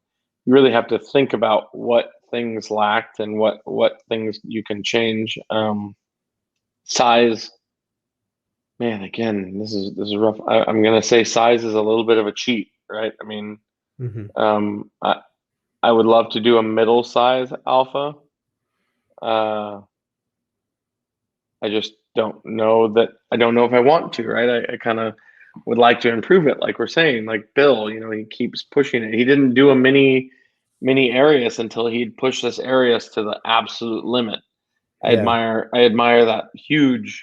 I mean, Bill's he's quite a bit younger than I don't know how old you are, but quite a bit younger than I am. And I think he's a year or two younger than I am. Yeah. Yeah, I look up to him big time. He's so driven in what he does. I can't speak highly enough of him. But yeah, I want to keep designing. I want to keep changing. I want to keep pushing the geometries and the placements. And one of the things, I don't know, have you taken apart your Evo? No, I haven't actually. I've seen it disassembled because my good buddy left EDC, Kevin, he disassembles every single thing that he gets as part of his first impressions. He just like Yeah. kind of Nick Shabazz style. He does a disassembly. I I don't don't like advocate, to, but yeah, yeah, I don't okay. like to take things apart unless I need to, because I find Yeah. a lot of the times when things have gone wrong on my own knives, it's when I'm taking them apart and putting them back together. I'll tell you, I don't. I before we designed our first knife, I hadn't taken apart any of my knives, Mm. my Arius, anything. We'd watch videos about how knives, knife design worked. Mike Ecom, I don't know if you ever followed Ecom Knives. He doesn't really do anything Heard the anymore. name.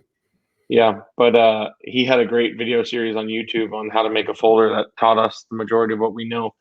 But again, you can explain it to somebody, doesn't mean you can do it because it's not going to work Right. perfect. Um, but yeah, so the Evo, what I really love about the Evo design is John put 2 stop pins in it. Mm. It's very different, and if you've designed knives, it's kind of a really odd um, geometry to work out. Literally just yesterday or the day before, I was filming my review of, this is an Oh, Olamic cool! Look at whippersnapper, that. Yeah. and I didn't even notice it until while I was filming the review. I looked internally, and I had looked inside this knife, just like glancing in, seeing what it looked like in there, right? But I did not notice until I was doing the review Oh yeah. that You got there's two 2 stop stop pins in pins. there. Yep. And Yep. part of it, I think, is because it's a front flipper, and so the geometry where the lock face is and all that. But I was like, I don't know Yeah. that I've seen that before. No, That's a no, and different concept. it is. It's very and that does have a lot to do with it. But it also on the Evo, it has to do with the amount of rotating metal on the back side of that blade, Hmm. because the pivot point is actually very close to the front side of the scale. Right. So it would be hard to put a stop track on that blade. So and they're not the first ones to do it. I'm pretty sure Strider does kind of a similar thing, where the blade has a stop pin on the external and then there's one internally. Right. I love that back and forth. I've never designed a knife with that geometry involved, Hmm. but now having done this so many times, excuse me, I see where that helps a lot, Yeah. in trying to design a tight package with as solidly as you can. So I'd like to try that. Yeah. Never done it before, and I'm sure it's going to open up a whole different host of problems in our process. Yeah. But I want to know how to do it, and I think it opens up some design aspects that we haven't played with before. So um, things Here's like I here's know. my unsolicited idea for you, Okay, just because it just popped into my head. I okay, think I think what you should do in order to kind of keep making the alpha, but also kind of bring back the stray, if you combined in some way those two designs in a fun way, then what you would have would be the mutt, which is the also a mutt. dog name. Nice. Just saying. Nice.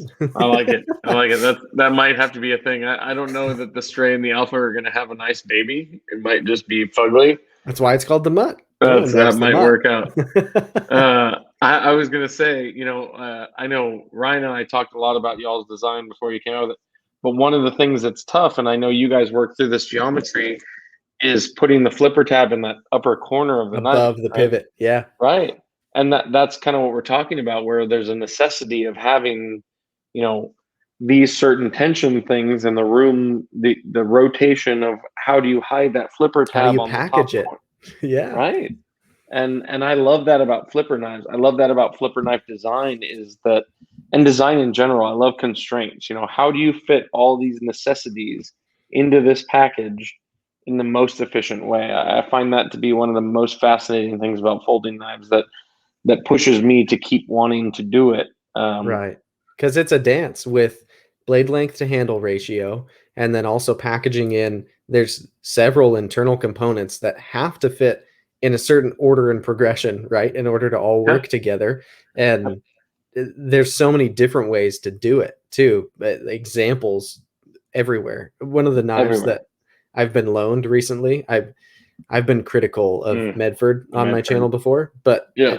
this one, I'll say, compared to the last one I reviewed, is doing much better for my preferences. But I have two huge pet peeves on this knife that aren't like actual problems, but just looking at them, they bother me. And one is the lock face sticks above the end of the scales, like Yeah. where the lock face is. It's literally just proud of the scales by a hair. Yeah. If the Right. scales were 2 millimeters taller, it would hide it completely. But they're Yeah. like, nope, we're just gonna let that stick out. And then when the blade is open, the detent hole and track are exposed. And it's one of those things where, like you said, on the Evo, he figured out by getting funky to have the pivot really close to the end of the scale, and still everything is hidden. And here, to me, it just seems like, I don't want to be a dick unnecessarily, but it seems really lazy to me. I The hear you. idea, You know, one of the things, and I get, everybody has some reason, right? I mean, I'm sure if you listen to their reasoning, there was this whole line of questioning, and it all came down to something. I will tell you that I'm not an advocate for Medford, but I do know that the majority of the guys in this industry right now would not be where we're at without Greg Medford and what he did for this sure. industry. So I have a lot of respect for that, and you know, I will support that. But I will also tell you I've never found a Medford that I liked.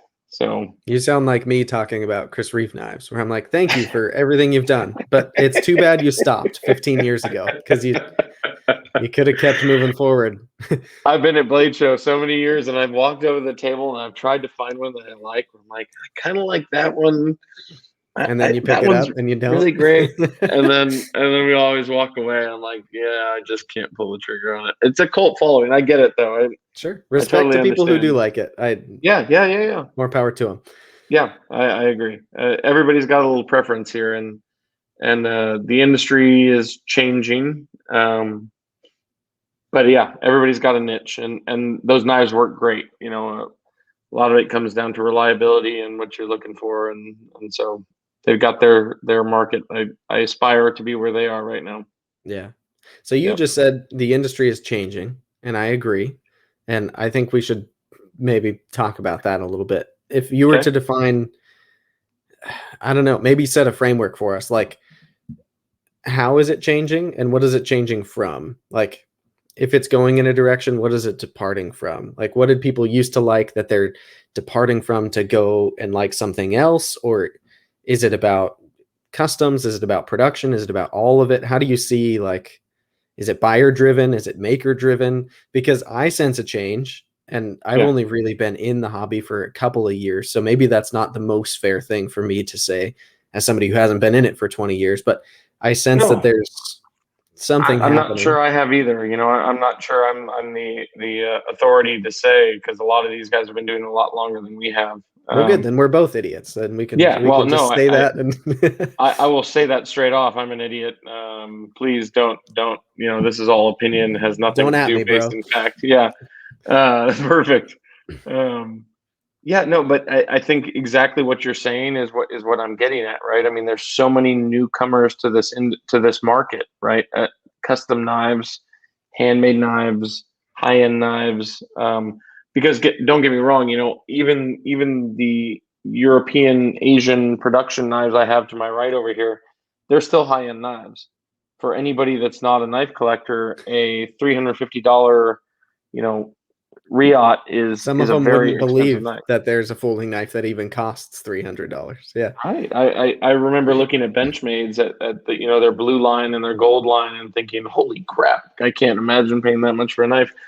And now knowing the stories and the identity of all these things I have over here, I know that, you know, where they came from and the design behind it, and I appreciate all those things, and it brings value to it.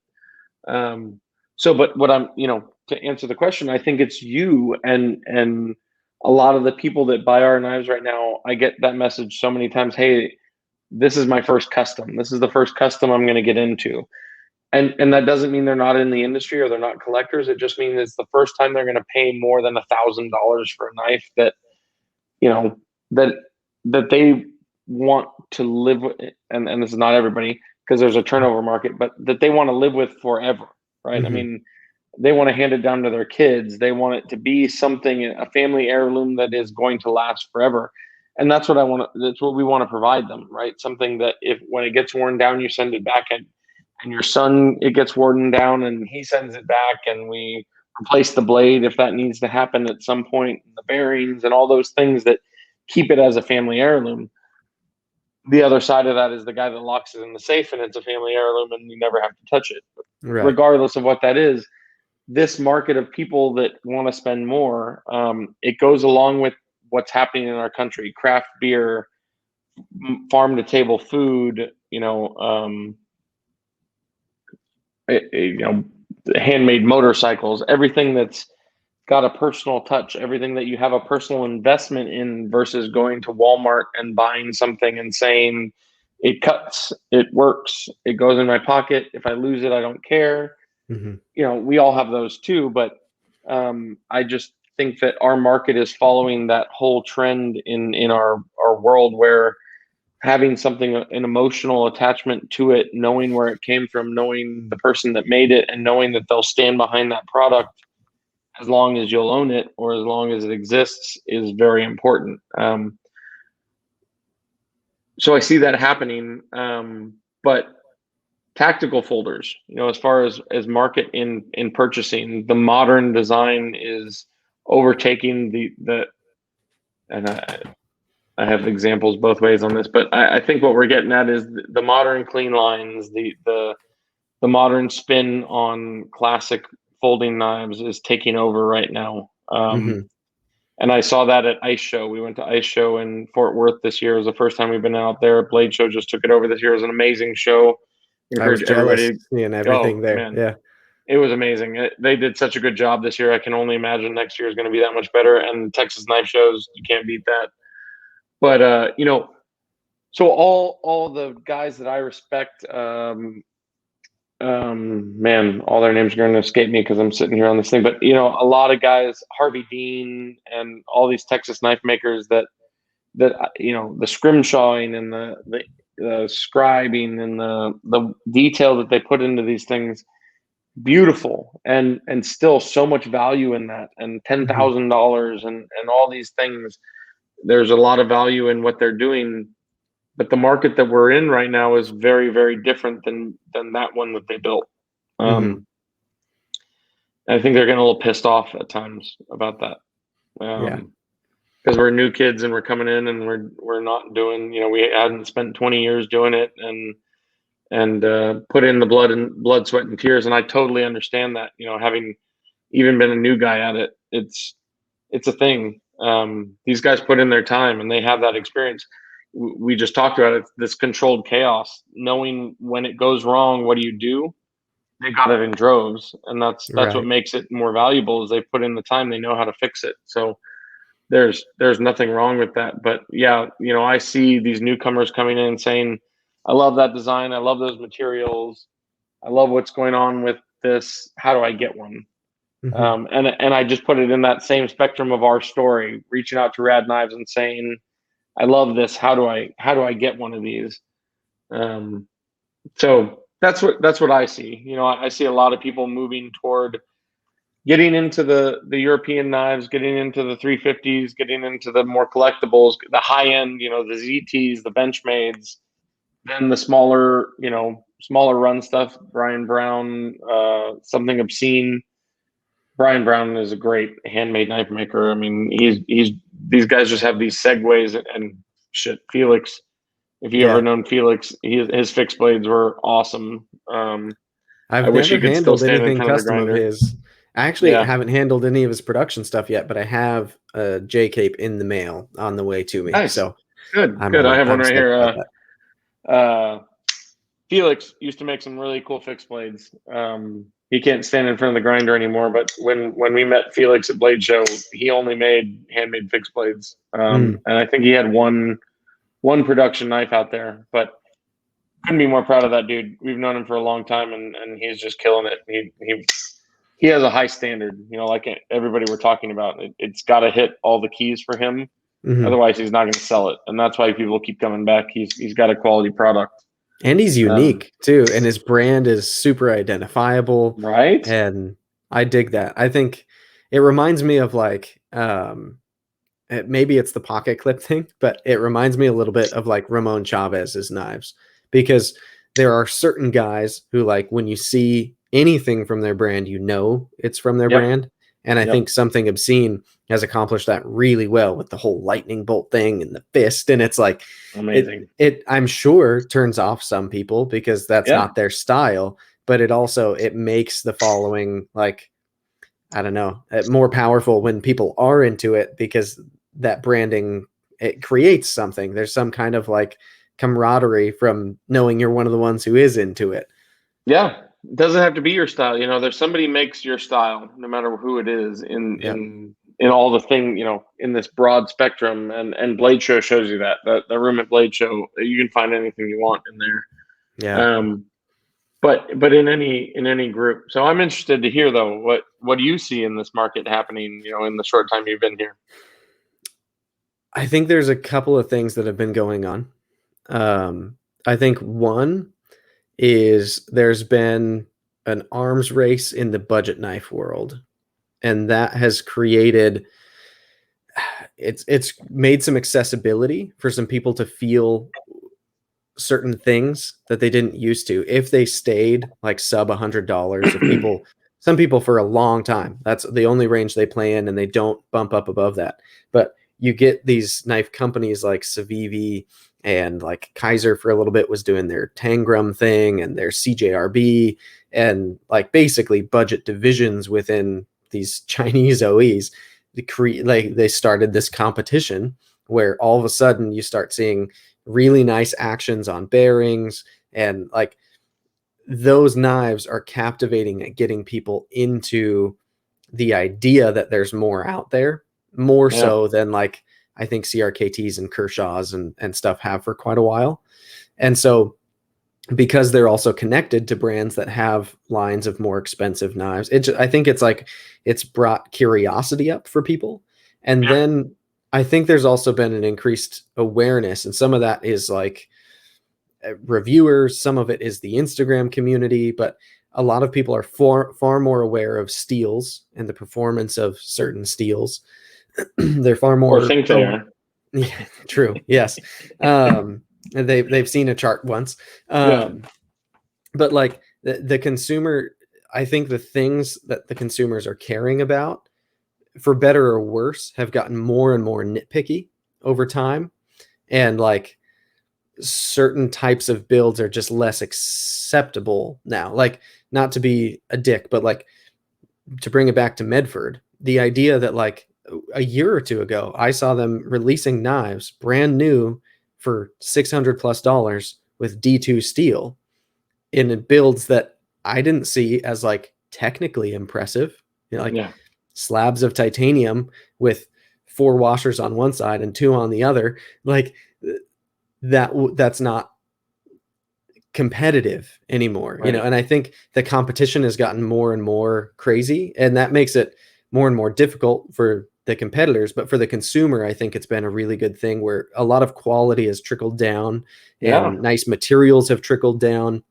And I think it can also be a good thing, though, because when you're able to get a production knife that has some Timascus on it and has an M390 blade and is ground well and has a fun action, then the idea that there could be more out there is exciting.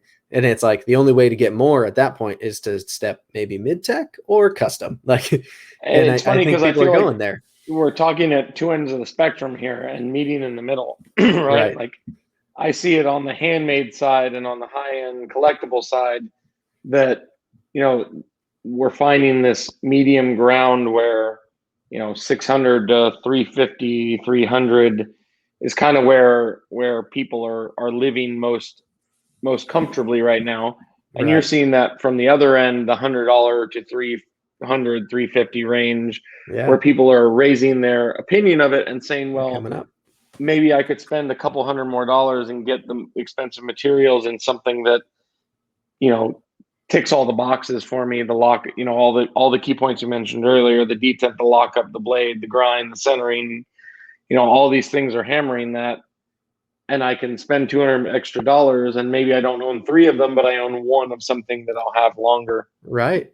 Yeah. So I think we're getting to the same middle ground. We're just talking about it from 2 different angles right now, right? Yeah. Which is interesting because yeah, I think you have a much different perspective being where you are. And then like the conversations I have with people, even just in the course of having my channel, I've been a big proponent of trying to get people to latch onto the idea of like sell 5 of your budget knives and buy something decent instead of Yeah, just buying another budget knife. Like, and if you don't love it, sell it and buy some more budget knives. Like that's kind of one of the beauties of this community is there's a robust buy, sell, and trade environment too. And so yep, there's mobility where you can move things around and you can try stuff. And what's interesting is now, after a while of like myself being in that range where I've played in the like 250 to like 650 has been kind of my comfort zone. And I buy a lot yeah, of knives in that range, which is a pretty wide range.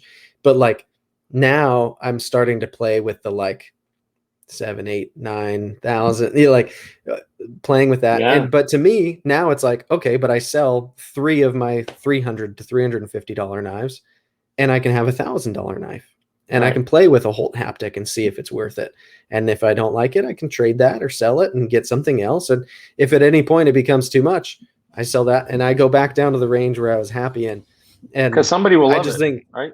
Yeah, yeah, I think it's great that there is that ability to play around, but there's also like, I feel like more people are doing that now than they were a while ago. More people used to be like, these are the knives I'm into. And they had yeah, like a collection of Emersons or a collection of that, like, and now there's people who just they seem to want more variety for themselves, and I love that because I dig it. yeah. So let me ask you the motivation behind any of this, right? I mean, whether it be $100 knife or $1,000 knife, is it what motivates you to jump into that?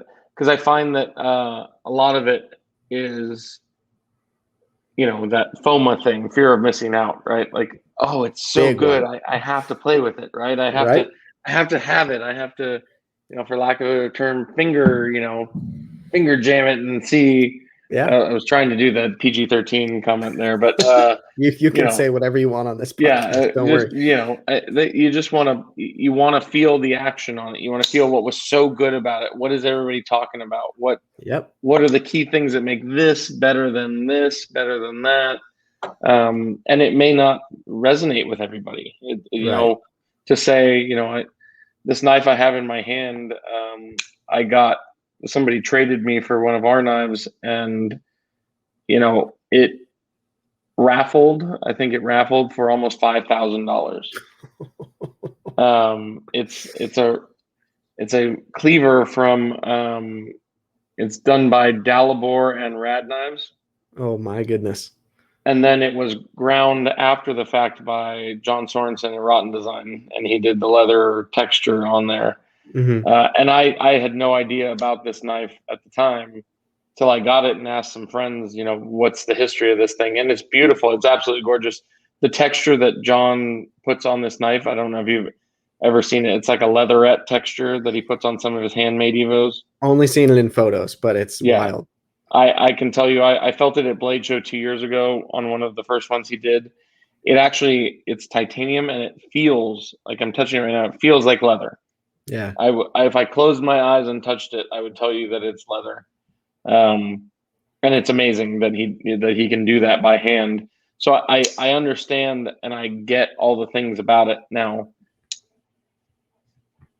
my whole tarp of knives over here, I carry this less than I carry my J cape. I carry my Hmm. J cape almost every day, and it ticks all those fidget spinner boxes, right? I flick it. Ryan and I are often in the office. He's got the flipper tab version. I have the thumb stud version. We're sitting there having a conversation, flipping our J capes. Happens all the time. Yeah. Um, but I appreciate all the things that went into this knife. So the market just is growing that way, right? You're appreciating people are appreciating the little things more, the materials Yeah. more. I But think it's there's a couple things there too, though, because some of it is the FOMO is a big, big, big part of it because people hear some hype about something, and uh, that's a powerful motivator, right? Like, yeah, and it happens to me. It happens to it's a major consumer like decision fuel is like what if that's really good and I missed it and then it's too late, especially knowing that on the secondary things are probably going to be more. If I miss it now, then I'm going to have to overpay later. And it's this whole thing. You want to be at the beginning of a hype cycle and not late on it.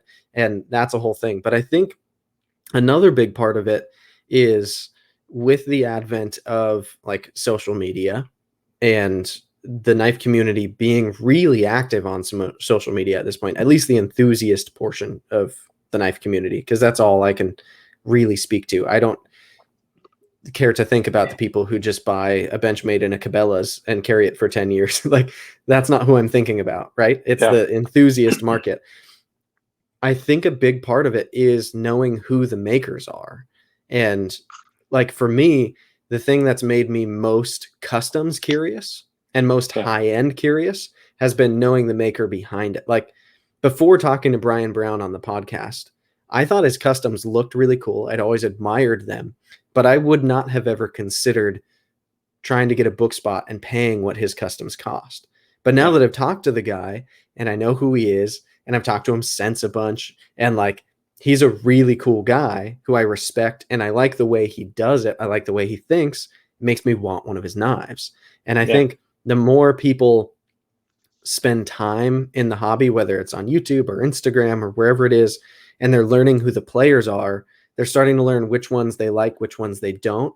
And a lot of it is like, oh, I'll never buy from that maker. Like the number of people who I hear all the time, fill in the blank, which maker they hate and will never buy from. But they also have some. A few of those.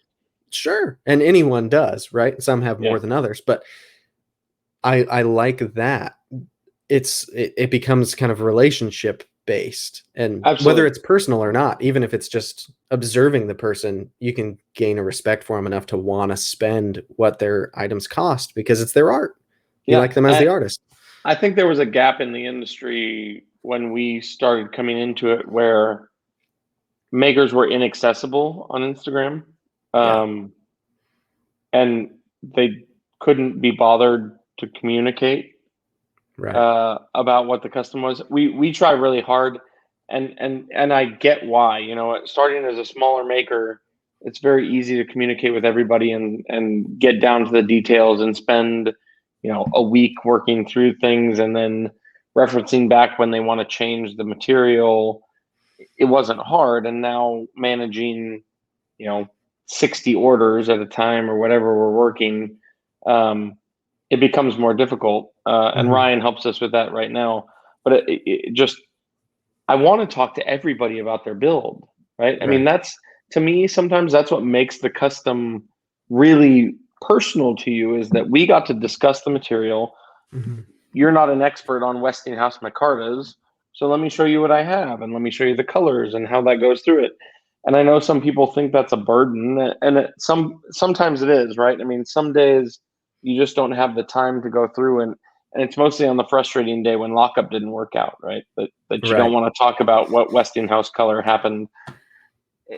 We all have those days. As makers, you have to understand that it's also business, and this person doesn't know what you went through. So, you know, have a drink, discuss what micartas you want to go through, and woo-saw, and just, you know, because they're excited about it. And I want to bring, Bryan Brown does that very well, right? Bryan Brown makes all his builds so personal. And I've heard that from so many customers, how the work in progress pictures. Yeah. Like even just what he's showing publicly about each build. I'm in his Facebook group. I follow him on Instagram. Like the idea that could be my knife that I'm seeing him working on. It's a great touch. And some makers, like even like I don't know if you're familiar with the new guy, Oz Machine Company. I'm sure you've probably heard of him. I've heard of him. Yeah. I'm on his books for a spot. Finally, I'm stoked because I had a loaner one to review and loved it. And I've really wanted one since. And like, he's not doing an insane amount on social media, but each build that he completes, he's showing some pictures and a little video of, and he'll post little videos of him working in the shop just on random parts of his process.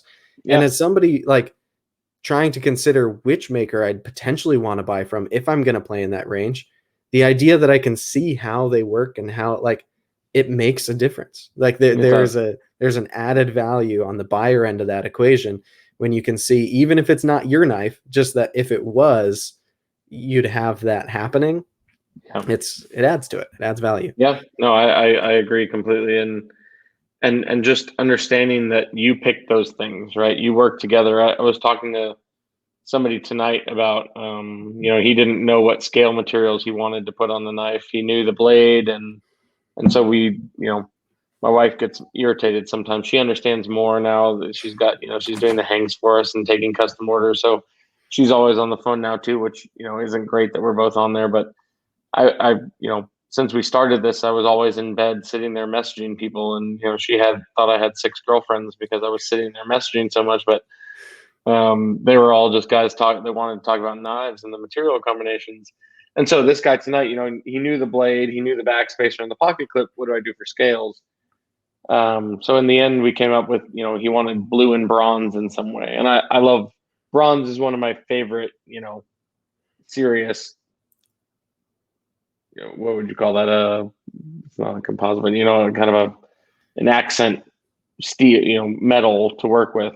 An ingredient to put in your recipe. Yeah. I love silicon bronze. I love the way it sands. I love the coloring. I love the way it patinas. Copper and brass are great. I'm a bronze guy. So we came to blue and bronze, and just the short conversation we had, and picking his brain. What colors do you like? What materials have you seen? What things are you into?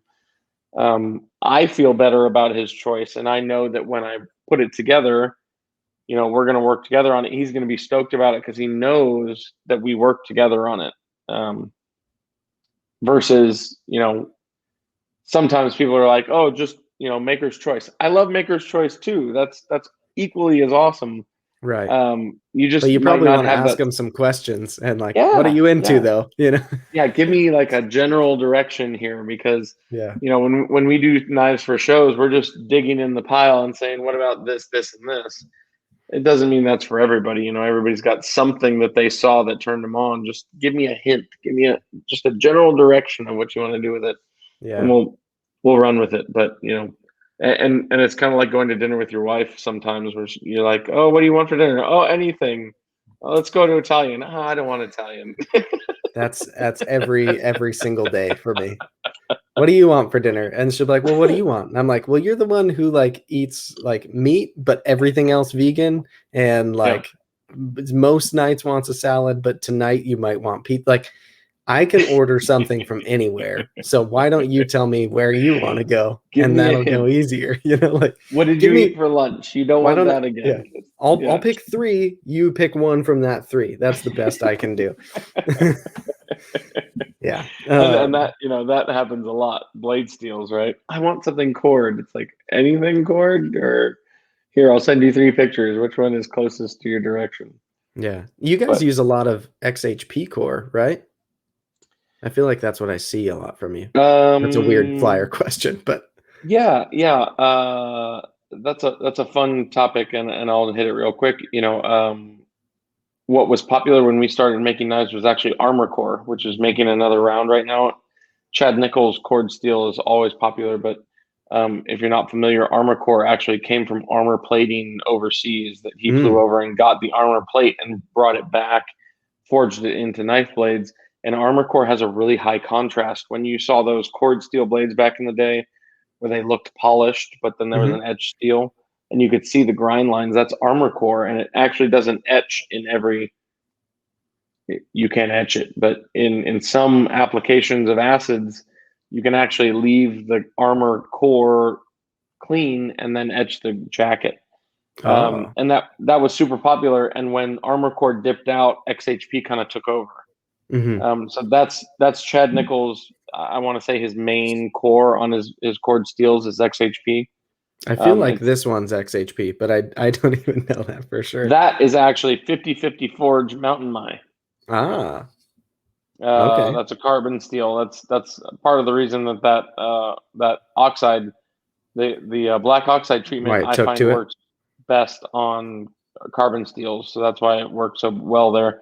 And we hadn't even tried it for years. We used to do that treatment on D2 when we first started. We had D2 blades, and it worked really well on that. But so yeah, that's 50/50 Forge's Mountain Mai. That was when he had 10 fingers instead of 9.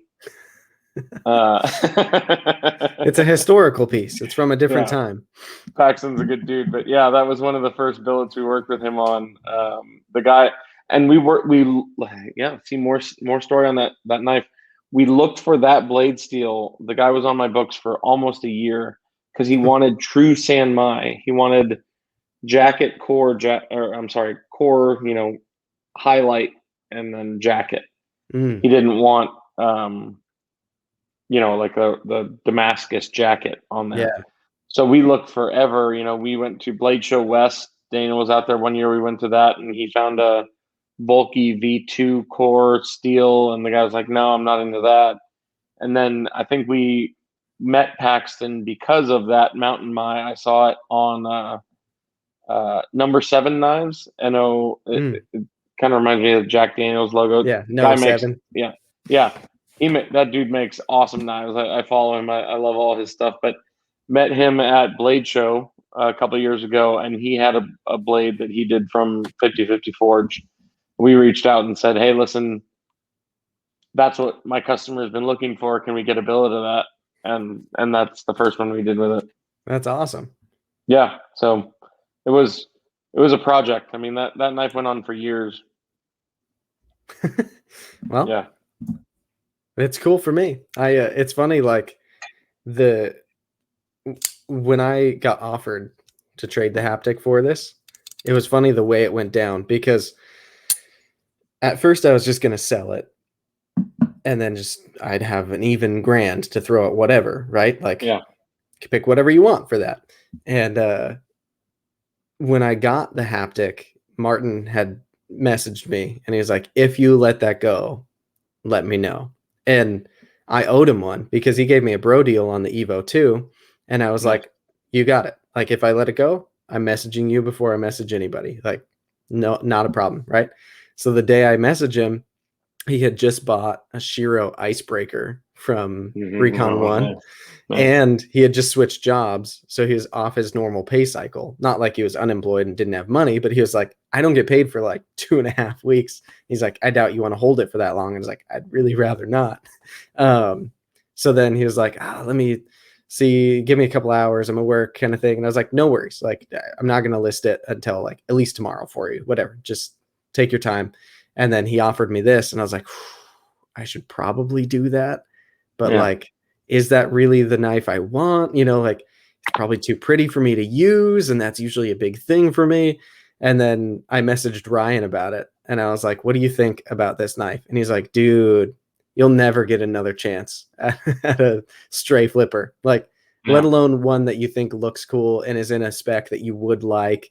And so I was like, all right, I just gotta YOLO, like let's go for it. It's true, And man. Those straight flippers, there's so many things I look at now that I say, why did we do that? But it's still a great knife. I have almost one of our first ones that we ever sent out in my safe in the garage out here, and I was playing with it earlier. Still a great knife. super fun knife. Yeah, I honestly like I wouldn't have guessed that this was your first design. And then this one, number 46, that means you'd made 45 before it, right? But that's not that many knives. And like the action is fantastic. The way you guys do this grind too, to like progress upward and gain height as it goes toward the tip on like a spear. It's just a really cool Ignorance, grind that must ignorance, be difficult to actually accomplish and have ignorance look through and through, even. man. That's all that was, is just It's awesome stupidity though. and stubbornness. It reminds me of like Hinderer on the what's it? He does it on the XM18s. I think he calls it his slicer grind or something like that. Okay, On I've seen my, that. I had the ZT version of it way back in the day, and on the ZT 562, which is an XM18, it has that grind that gets taller as it moves toward the tip, and so it has this like, I imagine you have to kind of like twist as you're grinding to get it to do that, and it's impressive to me to look at, and it adds Yeah, dimension, and it's cool. it's crazy difficult, and again, like it just came from stupidity. We hadn't done anything. I thought it was a cool design, and we were so stubborn that it was going to happen one way or the other. Hmm. There was no getting around it. That's what we were going to do. So we figured out a way to do it. Daniel does all our grinds, coffee and blades, and and for lack of a better term, he'd have to talk through it, but he basically rolls the blade a little bit as he grinds through it to get into the bigger hollow sections. And as we've progressed, I think he's now switched to using 2 different wheels. I can't really speak to it. He does a great job, kind of adapting it. And on the earlier models, we did a lot of finagling to make sure it was going to work. A lot of hand stitching, a lot of fitting. But again, it was just being stubborn. We were going to make it work no matter what it was going to get into. So I love it. I think honestly, like, you call it stubborn, but I would call it like fortitude, basically. Like, because something isn't the most conventional way that's like agreed upon to do it, or just because you ask some crusty old guy like, hey, would this work? And he says no, it doesn't necessarily always mean no, right? And right.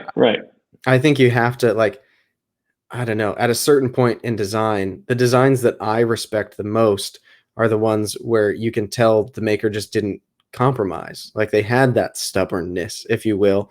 And you touched on it earlier too, where like you can't take advice from too many people when you're designing something or making something. That's crazy. There's literally like a tiny spider on my table right now. Not anymore. It's great that you say that. No, yeah, that's awesome. Just to put a bow on it, like the idea of designing something, I hate design by committee. I reject it. I think it's like it's the antithesis of actual design, and the best things typically come from a person or a very small group of people who know what they want, know what they're about, and can push through to make it actually happen, because like that's where you get to something new or something a little bit unique. And so like if that grind was stubbornness or whatever, and a bunch of people would have told you like, no, you want to make that bevel straight. Trust me, when you're grinding 100 of these, you're going to want that bevel straight. Like, the knife's cooler because you didn't, like that's what it is. So yeah, I mean, I appreciate what you're saying there. The fortitude of, exactly what you put it, the fortitude of pushing through and doing something different. And that's what we did. And maybe that's kind of what made us stand out over other people with what we were doing. Cause we looked at it so many times and said, so many people are doing good knives. I don't really understand why anybody's paying attention to what we're doing. Right. But that may have been a lot of it, but I still look up to the guys that can do the straight grind, right? The ones that can put that belt. Sure. John Sorensen, right? I mean, Rotten, and he does some crazy grinds too. But even the guys that can just put a belt to a blade, take it from one end to the other. I mean, we're going to go back to all my influences every 6 minutes to this conversation. But Shane at Scorpion 6, I think. The last time we talked, I think I don't know what he's down to right now. I might embellish this a little bit, but I think it takes him 6 minutes to grind the blade from both sides. Yeah. 6 minutes. I mean, I don't even know how long it takes to, it's certainly not 6 minutes, maybe 20 minutes, maybe 25, 38. Right. You never really know, but Shane can knock out a table full of knives in an afternoon. And that is so impressive. And the lines look great. They're not sloppy. They're even. He does such an amazing job at it. I have huge respect for that. There's just no getting around it. But as a designer, some of the things that I want to do don't lend themselves to those easy grinds. It's not. Well, let me say that they're not easy grinds. They're all difficult grinds. But the normal grind, right? The start here, end here, vertical grind, right. and yeah, I have that stubbornness where I want to make it work, and it's like, well, that doesn't work. Well, how can we make it work? How many wheels do we have to have? What kind of apparatus? How do we, can you hold it at that angle? What can we do? And I love working through that. The guys don't always, we talked about it earlier, working on a knife team, 3 guys in a shop, kind of like having 2 brothers or, 2 people that don't like you every day that, want to talk about, hey guys, let's talk about how to do this. It's like, God, just leave me alone. I just want to sit over here and work today. Right. So you have to be sensitive to that. But when it works, when everybody's in the mood to discuss, how you're going to get something done, it's very worthwhile. I enjoy that, being able to knock it off somebody, because again, I can't imagine being Bryan Brown in the shop by himself every day, Right. not having somebody to talk to about it. I would have a struggle. I would want to reach out to somebody and say, "What do you think about this?" Because um, it's it's very restricting. You don't Yeah. get a lot of outside influence. Yeah, that's got to be such a different flow. Like, Yeah. I, oh man. But yeah, I think it's really, really cool that, like, I don't know. It seems to me from the outside looking in, like when you're in a design process, you don't think about it from the standpoint of like what's conventional, what's going to work easily, what's going to like, you're not designing to meet an end. You're designing to design. Yeah. Like you're designing for the outcome of creating what you think is coolest and most interesting and most unique. And like really the only rules you have to follow are physics. There's no rules to knife making. There's no, Yeah. That one. it's an artistic expression. So you could, like, whether it'll work or not or sell or not, you can figure out by like taking it further and further down. But I like the fearless approach to like, I want to design this the way that I think it's coolest and the way that Yeah. is the most true expression of like what's in my brain and me getting it out into this design, instead of, all right, but let's think about it more practically. Like practical Yeah. isn't always fun. And there's people who handle practical. Like you said, that's, Yeah. those bases are covered. So why do you have to be another one? You can And it's good be, to have that person around you, right? I mean, Daniel's definitely the more practical side of my brain. yeah. Sometimes when I bring it in there, it's like, oh, that's not going to work. Oh, well, let's try. And then, we'll work it out one way or the other. But yeah, there's so many different ways. It's kind of like 3D modeling, right? I admire the guys that can do this in 3D. I always start with a pencil, and then I like to go to the grinder and start grinding things and finding angles and finding contours and finding Mm, surfaces that go together through subtractive process. That's how I like to find my shape. But now that we're going to be doing more CNC knives, I need to do it in 3D. And mhm, I do find that some people that model in 3D are restricted by 3D, their capabilities in modeling it. Can I pull that surface? Oh, those don't go together. mhm. Well, on my grinder, they go together. Just because the program doesn't say those two surfaces go together, I promise I can make that happen. Right. Um, and I hate when the design is restricted by the capability of the designer in the program. Mhm, Find that to be frustrating. And I say that for me, right? I mean, that's all about my design process. If I can't pull that surface and I compromise by saying, well, I'll just do it at this angle, that would frustrate me. mhm. So that's why I have my process, but I'm gonna have to step out of my comfort zone a little bit and get more into that and figure out how to do that properly without compromising, because um, otherwise, the design lacks. Yeah. So I know there are a lot of guys that don't do that. There are a lot of guys that are really good at 3D modeling and do it well. I just know there's a whole group in the middle that, kind of compromise on where that surface goes or how that's going to look because they couldn't figure out how to model it, right? Right. So that gets Yeah, that takes disappointing. a, it's a whole different skill set to Yeah. like it. And that's another thing that's wild. Like especially for the one man shows who can run the business, they can make customs, they can design in 3D and model in CAD, right? They Yeah. can communicate with an OEM. They can like they can keep deadlines and book spots and all these things. Like that's, it's so many balls to have in the air at Yeah. one I can time, tell you. Yeah. and so I many can't do it. technical skill sets to be able to physically grind a blade and do it beautifully, and then also to be able to sit down at your computer and 3D model something is like, Amazing. it's super commendable. I, Yeah. at this Yeah. point, all I'm comfortable with is sitting down with some graph paper and a sketching pencil Yeah. and drawing And it. I love that. I don't think I'll ever get away from that. But there's so many talented people in this industry. So many. It's you look at some knives and you say, how could you do anything different? It's all been done. And Mhm. then somebody comes out with something different. And you say, wow, where, Here we go how, again. right? Yeah. Yeah. I love that. I love it too. It's So fun. we talked quite a bit about knife preferences and stuff. I know you've mentioned a couple of production knives, but would you say, like, at this point, if it's not from like a designer you're friends with or somebody you know, do you still like buy other knives out of curiosity, or has that lost? Because I can imagine at a certain point,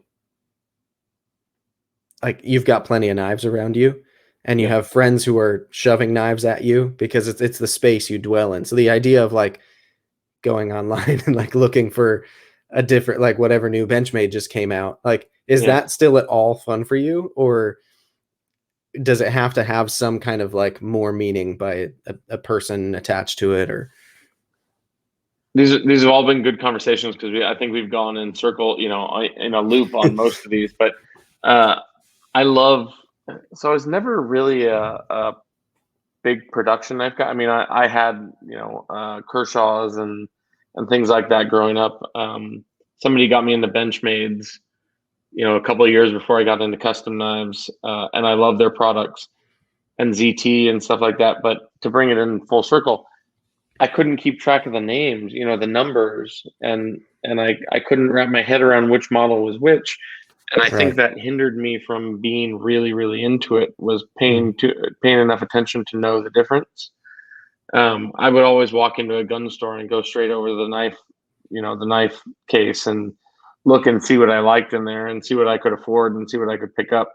So I was always picking something else up, but it wasn't necessarily from a collector's standpoint. It was just, hey, I like a new knife. Yeah, Um, so it wasn't uh, which is guns. fine too. That you don't have to like Yeah, yeah, right. catalog No, everything. yeah, yeah. Yeah, But it wasn't. I wasn't looking for the next model and the next version of the next folder. paying Um, attention to drop dates or yeah, yeah, yeah. Which I now know has been happening for years. Um, but guns got me into knives, right? Mm, I liked high end guns, and that got me into Instagram, and then I got into these knives, and it was, like we're talking about, the variety of the design, the things I hadn't seen before, the mhm. cleavers, the um, kind of like stiletto looking things where they were thin and folded properly, and it's like, how did they get that much blade in that little case? Those were the things I hadn't seen before that sparked my interest in this. Mhm. And I was already an industrial designer at the time when I found custom knives, and then my brain really opened up to what was possible and what you could do with them. So to answer that question, I still go into knife stores and I still look around and find things, and yeah, I'll still buy a $120 knife because I really like the shape of it or how it's Sure. functioning. But I'm an action snob now, right? I mean, I use Mhm. knives like most of us do for fidget spinners. So if Right. it's not gonna solve my fidget, issue, then I'm probably not gonna pick it up. I am Right. a Microtech whore though. I love a good Microtech. So if there's a What's nice your Microtech favorite around, Microtech? um, I love my Duroc Delta. I have Okay. the full size Duroc, the Delta, I borrowed and Ryan's Direct Delta. It was a nice knife. yeah, it's a little mine's a little stiffer. I have the proof run, and having Mm. it on the front there, but and then my wife, I bought her one of the UTX 70s. Mhm. That's just a lot of fun. It's like a little It's like a little toothpick, but toy. Yeah. yeah, but the action on it's really cool. So I carry my Duroc the most, but That's awesome. Yeah, I've been on yeah, like this Microtech quest basically since I started my channel, where I've owned an Ultratech. I had like a Hellhound Bounty Hunter Ultratech. It was nice, rad. nice. Um, I've had a Combat Troodon. I've had a Those are UTX two. 70. I'm gonna say, but the combat Tridons are very large. I mean, I Yeah. get why, but for me to carry, So for me, I found my Goldilocks finally is the okay, regular Troodon, okay, because it's a little wider than the UTX or the UTX 85, but it's the yep, same length as a UTX 85. So since it's a little wider, it makes it feel kind of slimmer in a way because it's like flattened out. Yep. and it's a little easier to hold on to. It's less thin in hand, like a UTX 85 just feels a little too small, and it carries really well. I took the glass breaker off because I hate glass breakers with an absolute passion. But it's just awesome. I've tried the big ones. I've tried the little ones. I haven't tried the Cypher yet. I'd really like to try one of those, even though they're huge. I have a Cypher. I could send it to you. It's not. Do you like not it? my favorite. It's big. It's a big knife. I think part of why I want to try one so bad is just because it's what John Wick carries. So I will tell you that's a good point. I can get on board with that. I really want a Halo. And I didn't think I would want one. I didn't think I would want, when I saw that it was a Caulking auto, right, in my single brain, I action's thought, totally why different. the heck would I want that? There's no world where I would want one of those. Yeah. And now having experienced all the other ones, I really, really do want one. I've heard they fire the hardest too because it's single action. It's yes, it will get you. It'll go through some things. Yeah. Yes. Whereas some of those will stop. You go to a water bottle. Yep. It will not stop. Yeah, it's serious. Epic. But maybe that's one of the things I like about them. But yeah, I would like to. That's on my list of maybe Blade Show this year. I'll pick one of those up. OTFs, they'll just always be exciting. I think like autos. Yeah, I've always had this thing where until this Troodon, I've always picked them up. And living in Southern California, I'm not supposed to carry them. I'll let you deduct for yourself whether I do or not. Right. But it's I've always felt like, oh, I gotta get one. They're so fun. And then I get one, and then they've just never really clicked for me in use or carry. And then after a couple of weeks, I let go of it. But then a month later, I'm like, man, I gotta have an OTF in my collection. And I'll get another one. And then it's been this cycle. And so now that I've found the one that I actually enjoy having in pocket, I actually enjoy cutting with it. I like it on its own merits as a knife, and it's a super fun OTF with a great action. It's okay, this is the one for me. But they're also it'll always be fun to try new ones too. Was that one serrated? No, it's just a plain double-edged. Oh yeah, okay, all right. And so I like the double. If you're gonna have it out the front, I feel like double-edged is the way you have to go. It's the platform that makes the most sense to do it on. Yeah, I agree. Yeah. So that's awesome. You had some Benchmades. You like Microtechs. Are there any other brands that have your attention? I know you said ZT you had some of.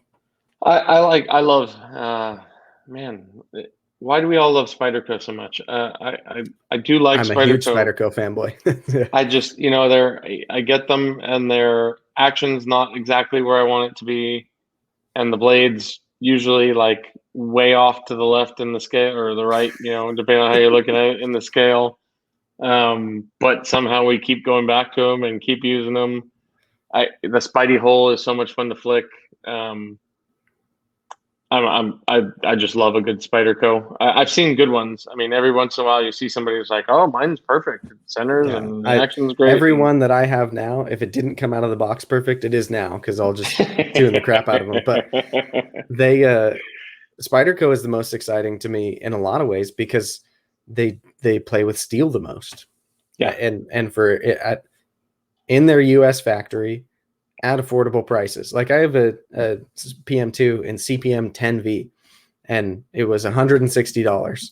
And that one came centered. It was a little stiff, but it's broken in. It's on washers. And a DLC coated 10V blade for $160 that comes finished in a knife. That's a good deal. It's a great sale. Yeah, absolutely. I agree. And so the idea what are the that scales they have G10, the plastic G10? It's just 10 G10. But I've modded some of them. I put my Carta scales on or carbon scales. I don't like adding heavy titanium or copper scales or anything like that because to me it should be a lightweight knife the way that one's built. But Spyderco is not without fault for sure. They've come out with plenty of things that I think are not so great, but they function a little differently than Benchmade or ZT do for being a US company with kind of high level production. I like the way that they operate. So yeah, I think that's kind of my go-to. I think right now, if you said, what are you going to go, if you had to walk out of here and buy something, it'd be a Microtech or a Spyderco. I like Spydercos a lot. They've they've definitely stood the test of time. Right. That's the, at Blade Show, if you had to go, when I go to the production booths, Spyderco is always one that I hit first, because I Yeah. like seeing what they're coming out with. And they've been pushing the limits a little. They've been working with designers for quite a while now. I have one of the Black Snow Sabotage. I know Ryan has one too. You have one too? Yep. Oh, look at that mod. Yeah. I had Dang. River's Edge Cutlery Cerakote this, so it's freaking Wow. so legit now. That Yeah, is really I cool. love this knife. Mine's still bright orange. Yeah, I had one in bright orange, and then I let it go. I sell a ton of knives that I love because I'm always reviewing new stuff. And so if Yeah. I'm finished reviewing it, then I carry it less because I'm reviewing whatever else I just got. So I sold my first one, and I called it the Danger Banana, and I love that name for it because it's shaped like a banana. And then I've just missed it ever since having it. But I was like, if I get another one, I either got a scale swap or something, because the orange is just a bit much for me. And then I've seen some great mods on them. Yeah, they started doing Cerakote over there, and I'm friends with the guys at that retailer, and so I sent it into them, and they Cerakoted it, did an awesome job. They can Cerakote the G10 too, which is rad. It's like, it's really, really cool now. So that's awesome. I dig it. But yeah. I remember playing with that at Blade Show a few years ago, and it, folded and hit the top of my thumb and cut me pretty seriously. I was like, yep, I gotta own that one. That's it. I need one of those. It makes you bleed. You gotta buy it. You gotta buy it. That's what I always tell people at the table. You can play with them, but if you cut yourself, you own it. Yeah. Yeah. It's fun. I encourage you to go. You have been to any knife shows? So I've been to California Custom Knife Show 3 years in a row, but that's very small compared to Blade Show. I was hoping to make it to Blade this year. It's just not in the cards for Atlanta, but Blade West supposedly is in Long Beach this year. Yeah, I heard that. Which I'll be there. That's 40 minutes from here. That's no biggie. Even if it was in Portland, I would have done Blade West, because I've got a good buddy that lives right outside of Portland. So I could have brought the wife and kid and had them stay and done a whole trip out of it. But Atlanta's just, it's not going to happen this time. But we don't have West on the calendar right now, but if you ever get a chance to go to USN, that one's in Vegas, right? Yeah. So that's actually on my list, because a lot of people that I'm close with seem to actually prefer USN even to Blade Show, just the vibe of the show. I wouldn't dare talk any crap about any Blade Show things, but I will tell you that USN is one of my personal favorite shows of the year, not just because it's in Vegas, but the people that are there and what's on the floor and the makers that show up. It's, if you're into specifically, customs and handmaids and things like that, there's no better room, no better show. Well, maybe TKI. I haven't been to TKI, but are there dates for the gathering this year? Yes, and I'm probably going to misquote it, but it's usually early we can September. Talk about it after. So Vegas for me is 3.5 hours, and that's also easy. And I know people who live close, so I could.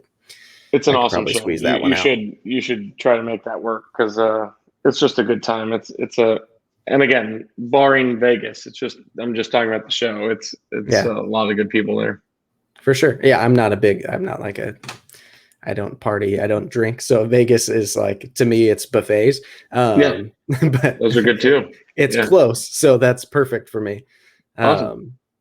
All right. So I had one other question that I was trying to remember. We've talked a pretty good amount of things. We've talked about, I think we've kind of encapsulated what, in a way, the future of Keanison you kind of envision to be. Maybe we can kind of end on that note too, see if there's anything specific we want to come to on there. What about, so here's an interesting question that I always try to remember to ask makers. And sometimes I forget. Is there something that you've learned in knife making that you would say is really unexpected? Something that has come from the pursuit of making knives that you would never have guessed would be a thing you'd learn from doing that? So I'm going to break this into two parts. The one, and I touched on it a little bit, what I've learned about knife making in the process the most is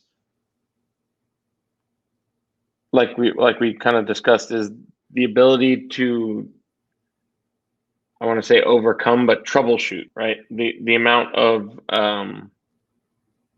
the wealth of knowledge you have to dwell on to really make these things work the way that you want them to. Mm. You know, a lot of people get into this and think, number one, I'm just going to machine it, it's going to work the way I want, and that Right.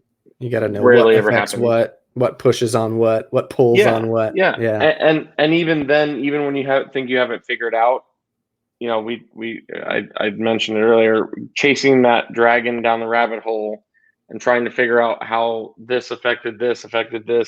Why did this one work so well when all these things are the same, but what's so different about them? That's been, you have to embrace that. I mean, you have to love that about what you're doing. Mm. Otherwise, you're just going to get so frustrated with what's going on. And that's going to happen regardless. But that's one of the things about knife making that I didn't know when we started was going to be so prominent, right? Mm. I definitely thought that, and you know, a great machinist even can make flat recesses and do all the machining properly. It doesn't mean that everything is going to work exactly the way you want it to, with that material and that size liner, and that, you know, what worked for this guy isn't necessarily going to work for this guy, and you got to figure that out. So that was one of the things that, I don't know if it surprised me, but one of the things that I've learned that I've really tried to embrace that's changed me as a person, which leads into the second part of what I've really learned that I didn't know I was going to learn as much about myself and I'm, you know, still not quite where I want to be with it, but my ability to digest some of that stuff when it doesn't go right, Mm. when things aren't properly done, not just in myself, but with working with the other two guys we work with, being able to sit there and woo-saw is a bad word, not bad word, but a bad term for, you know, taking a breath and trying to digest it and trying not to freak out. And I know the guys that I work with will tell you that I'm the first one to jump on, holy shit, what the fuck. But usually that comes through the, you know, the thought process of what's wrong, let's figure this out. Is it this? Is it this? Is it this? Holy shit, where are we now? And then that last straw of, okay, guys, come over here and let's work through this, because I don't always want to cry wolf every time that something goes wrong. You know, we all want to solve it on our own. And again, you know, for the guys like Bryan Brown that are in the shop by themselves, solving all those issues, you know, we all try to reach out to each other. But when you're looking at something, it's hard to reach out to somebody else and say, look at this and tell me, you know, what's going on with this. So it's definitely that ability to overcome, you know, to overcome Yeah. the obstacle, to overcome the challenge, to overcome that thing that's going to bug you that day, and stay with it rather than going in the house and saying, you know what, I'm fully done with this. I cannot work this. Um, I've grown. I've learned a lot about myself and a lot about knives and a lot about the industry and people, and so I encourage anybody to keep pushing through the obstacles that you see like that. You know, the things that, this is not possible, I can't do this. You know, just keep plugging away at it. And especially if you're a knife maker, I talk to a lot of guys that, like we talked about, how do you do this? How do you set your lock face? How do you grind this? Where is this tolerance? What size detent? And I'll tell them any of it. You know, there's nothing in there that's proprietary. It's because it works for me doesn't mean it's going to work for you. Doesn't mean it works for your Right. design. I can just give you the leg up, and maybe that gets you close to where you need to be to tune in where you want it to go. Yeah. But yeah, I've loved the journey that has brought me to. My background before this was in IT. I ran an IT company with employees, and that was a different challenge. But I appreciate what this brings out in myself, and I look forward to who I will be in 10 more years of doing this, and 10 more years of patience, because I have two daughters. So hopefully the patience I learn here will echo into my parenting life. But yeah, Yeah. I yep. love that answer. No, that's great. It's funny. I've had a couple of conversations recently with some friends. Um, where it's every time I talk about it, it makes me like kind of cringe for a moment myself, because there's like, I live in LA, right? Okay. And sometimes people will use the terminology like, I'm trying to find myself, right? And usually that's followed by yoga and astrology and things that that's not me. Okay. Yeah. Um, Yeah. but I do think like if you strip that away from that term of like finding yourself, it's been an interesting time for me in the last, I've been doing this like YouTube and now podcasting and treating it basically like a full-time job for a little over a year.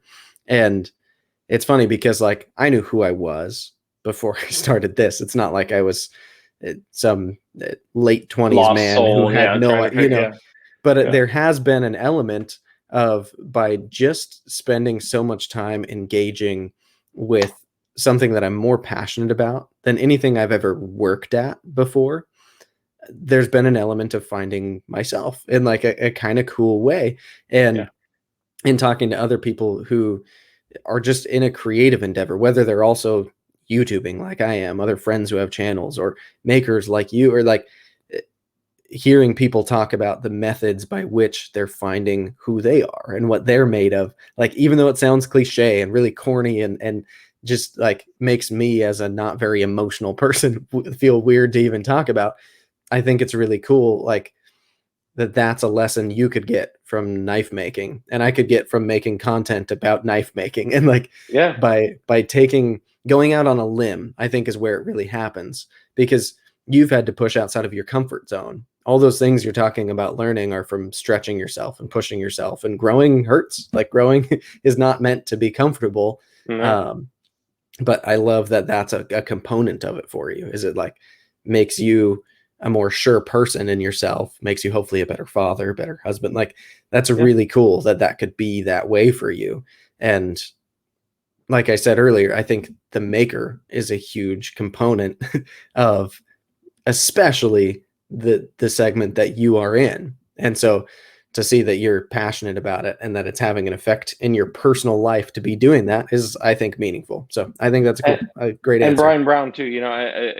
We talk about that all the time. As makers, we're growing constantly, right? We're always trying to up the game. We're always trying to do better, Yeah. and at some point, what we're doing is, you guys, the community, is paying us to learn, to get better at what we're doing. Because if the knife that we put out this year is the same as the knife we put out in 2 years, we're not doing anybody any real good. I mean, it should always progress. We should always push it further. We should always improve the product, whether it be a CNC knife or not. I mean, we Mm-hmm. should always be pushing our limits as far as designers or fabricators, and and it goes with really anything, like you said, the podcast thing. And I have a question for you. You said about the growth and finding yourself in this endeavor for you, and you did mention the podcast community too, but do you think a lot of that has to do with the knife community as well? Because I found it very welcoming. I found myself in this community. I hate being the guy that preaches it all the time, but I've met so many great people in knives, and that's why I've really also tried to kind of watch my tongue in this, right? I mean, a lot of the opinions I have best friends that do a lot of the things that I may have critiqued or may have had an opinion about, but it Sure. doesn't mean that I think less of what they're doing. It just means it's not on my path for what we're trying to do, For sure. because everybody has their own.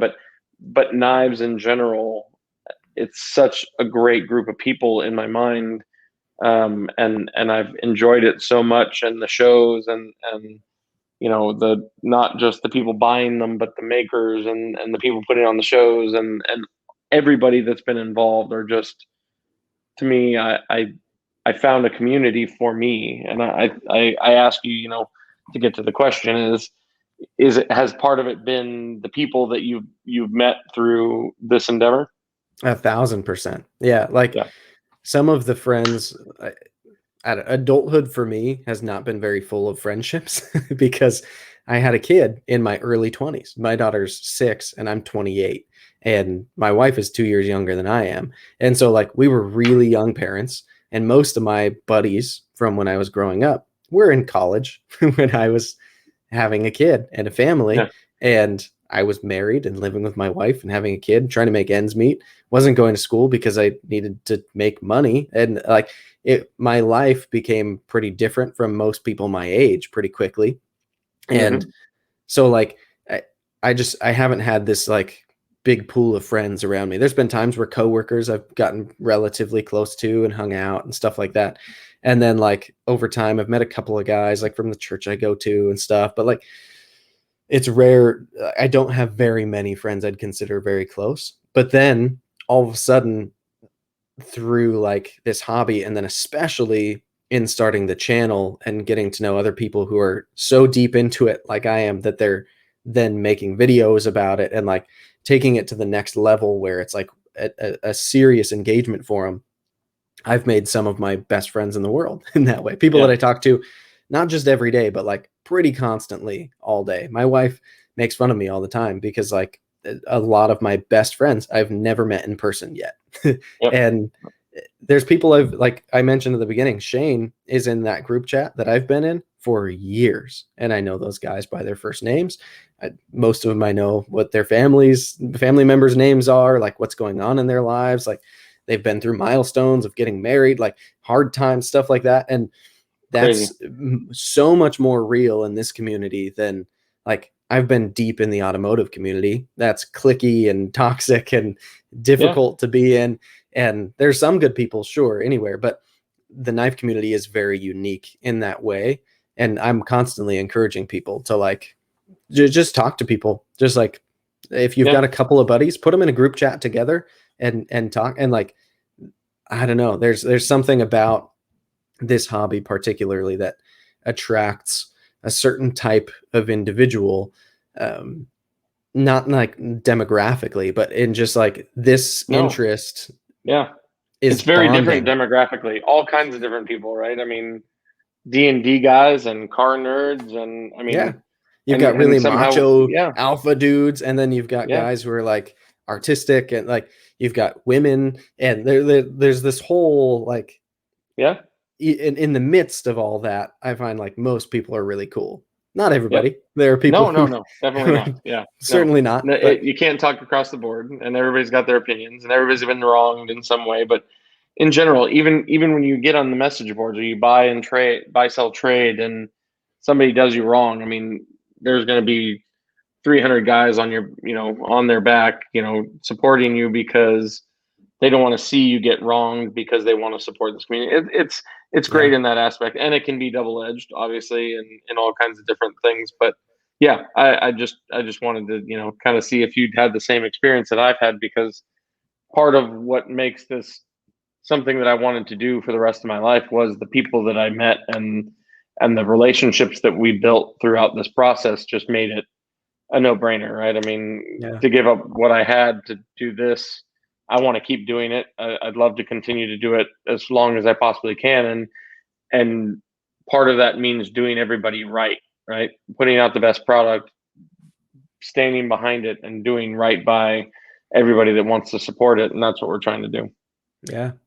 I love that, and I like that you also seem exceptionally honest about it when like you know that you won't be perfect at it, and you can own up to that, and like there's a humility about it, but you also know that your stuff isn't garbage too. Like you're not overly humble, but I just respect that because I can tell from this is the first time we've talked. We had Yeah, DM'd very right. briefly about making this happen, but like the idea that you're the person behind Keanison and that your goals are to make people happy, to be community focused, to work with people collaboratively on the knives that they want will make them happy regardless of what they're planning to do with it. Like I don't know, I just think you're very approachable as a maker, so I'll Yeah, pat we'll you on see the how that back for goes in that. 10 more years. Hopefully it gets hopefully I keep that, or we do better, and there's reason for me to be an asshole about it. But right now, it's we Only have time such can great, tell that one. yeah, right. So we have such great support and such great people. We do the best we can to put out the best product we can, and handmade is very difficult. It's all of it's difficult. CNC is difficult. Putting out the thing these guys do. I hate writing some of that off. Right. Bryan Nadu, Sharp by Design. That guy's a wizard Amazing on a knives. CNC. I hate putting it in buckets. I mean, we're Right. all just doing the best we can to put out the best product we can, and not be d-bags about it. I hope. Yeah. So yeah, I appreciate that. I love that, man. So I think we should probably kind of tie a bow on this. We've gone for quite a while, but I do want Yeah, to end on like we've talked production knives would ideally be a thing in the future of Keanison. I'm assuming there will be more like custom models, runs of 100. That's what you guys have been playing with already. Where do you like if you were to try to encapsulate the vision of like what Keanison will be moving forward? What's the future of the brand, the company, the people? Like, is there a macro, a yeah. micro? I don't need any specific answer, but I just think it would be No, interesting to hear. I love what we do. I think handmade knives are fantastic, and I always want to be able to put everything I have into these products, but I also want to be able to take what we've learned from doing handmade and put that into anybody's hand that wants one, right? And there's a ceiling to what we do. There's only so many hours in the day, and these things take quite a while. So I'd like to make that more accessible, but I'd like to keep it in Texas, right? That's our goal. Mhm.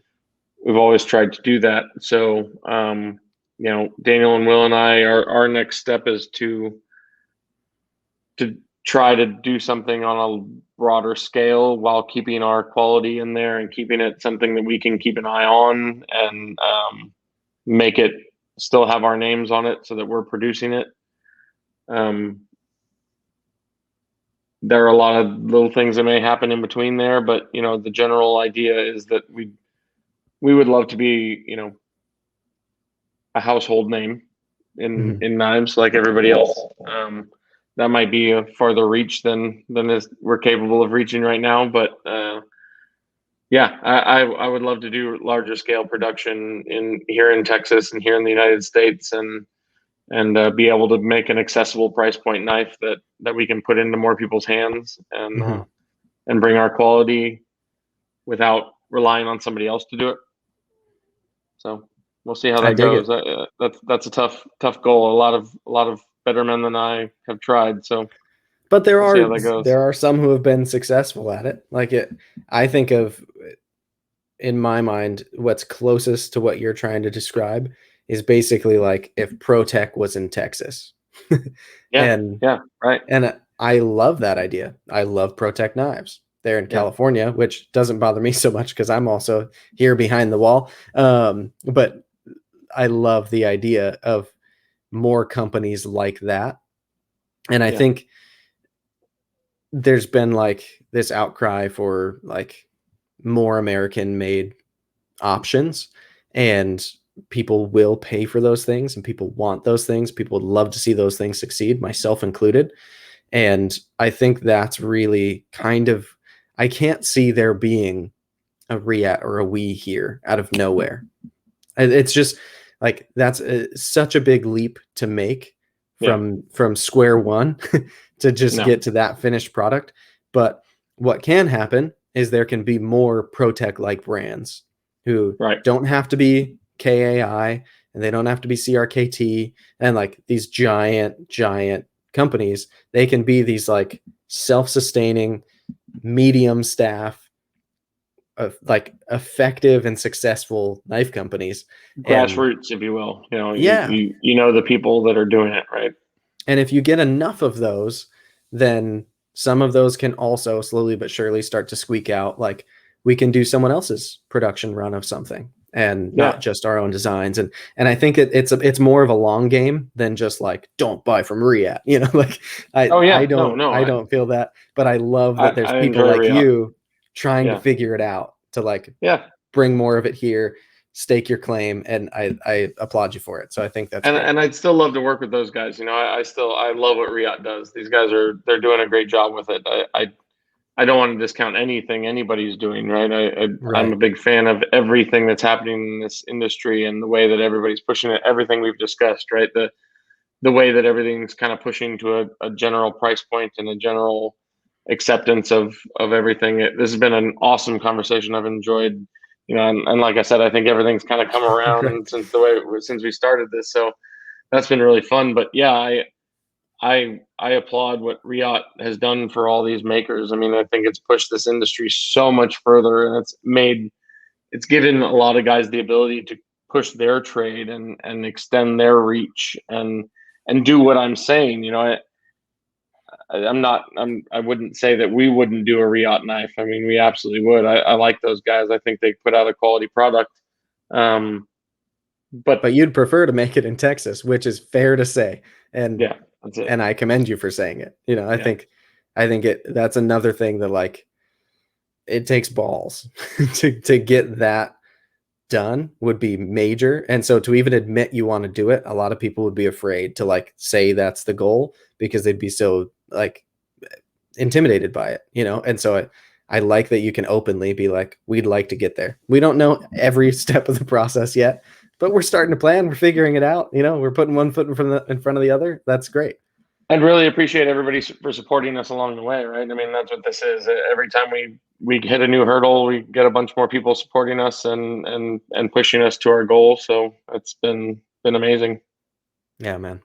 Well, sweet. Yeah. Bryan, this has honestly been awesome. It exceeded my expectations, which were frankly pretty high, because I have this and I like it, and I've heard great things about you. So before we kind of sign off, where can those who are listening, if you're on YouTube, these will all be linked down below, but where can people who are listening find you or Keanison Knives, or where can people get more Bryan and Keanison?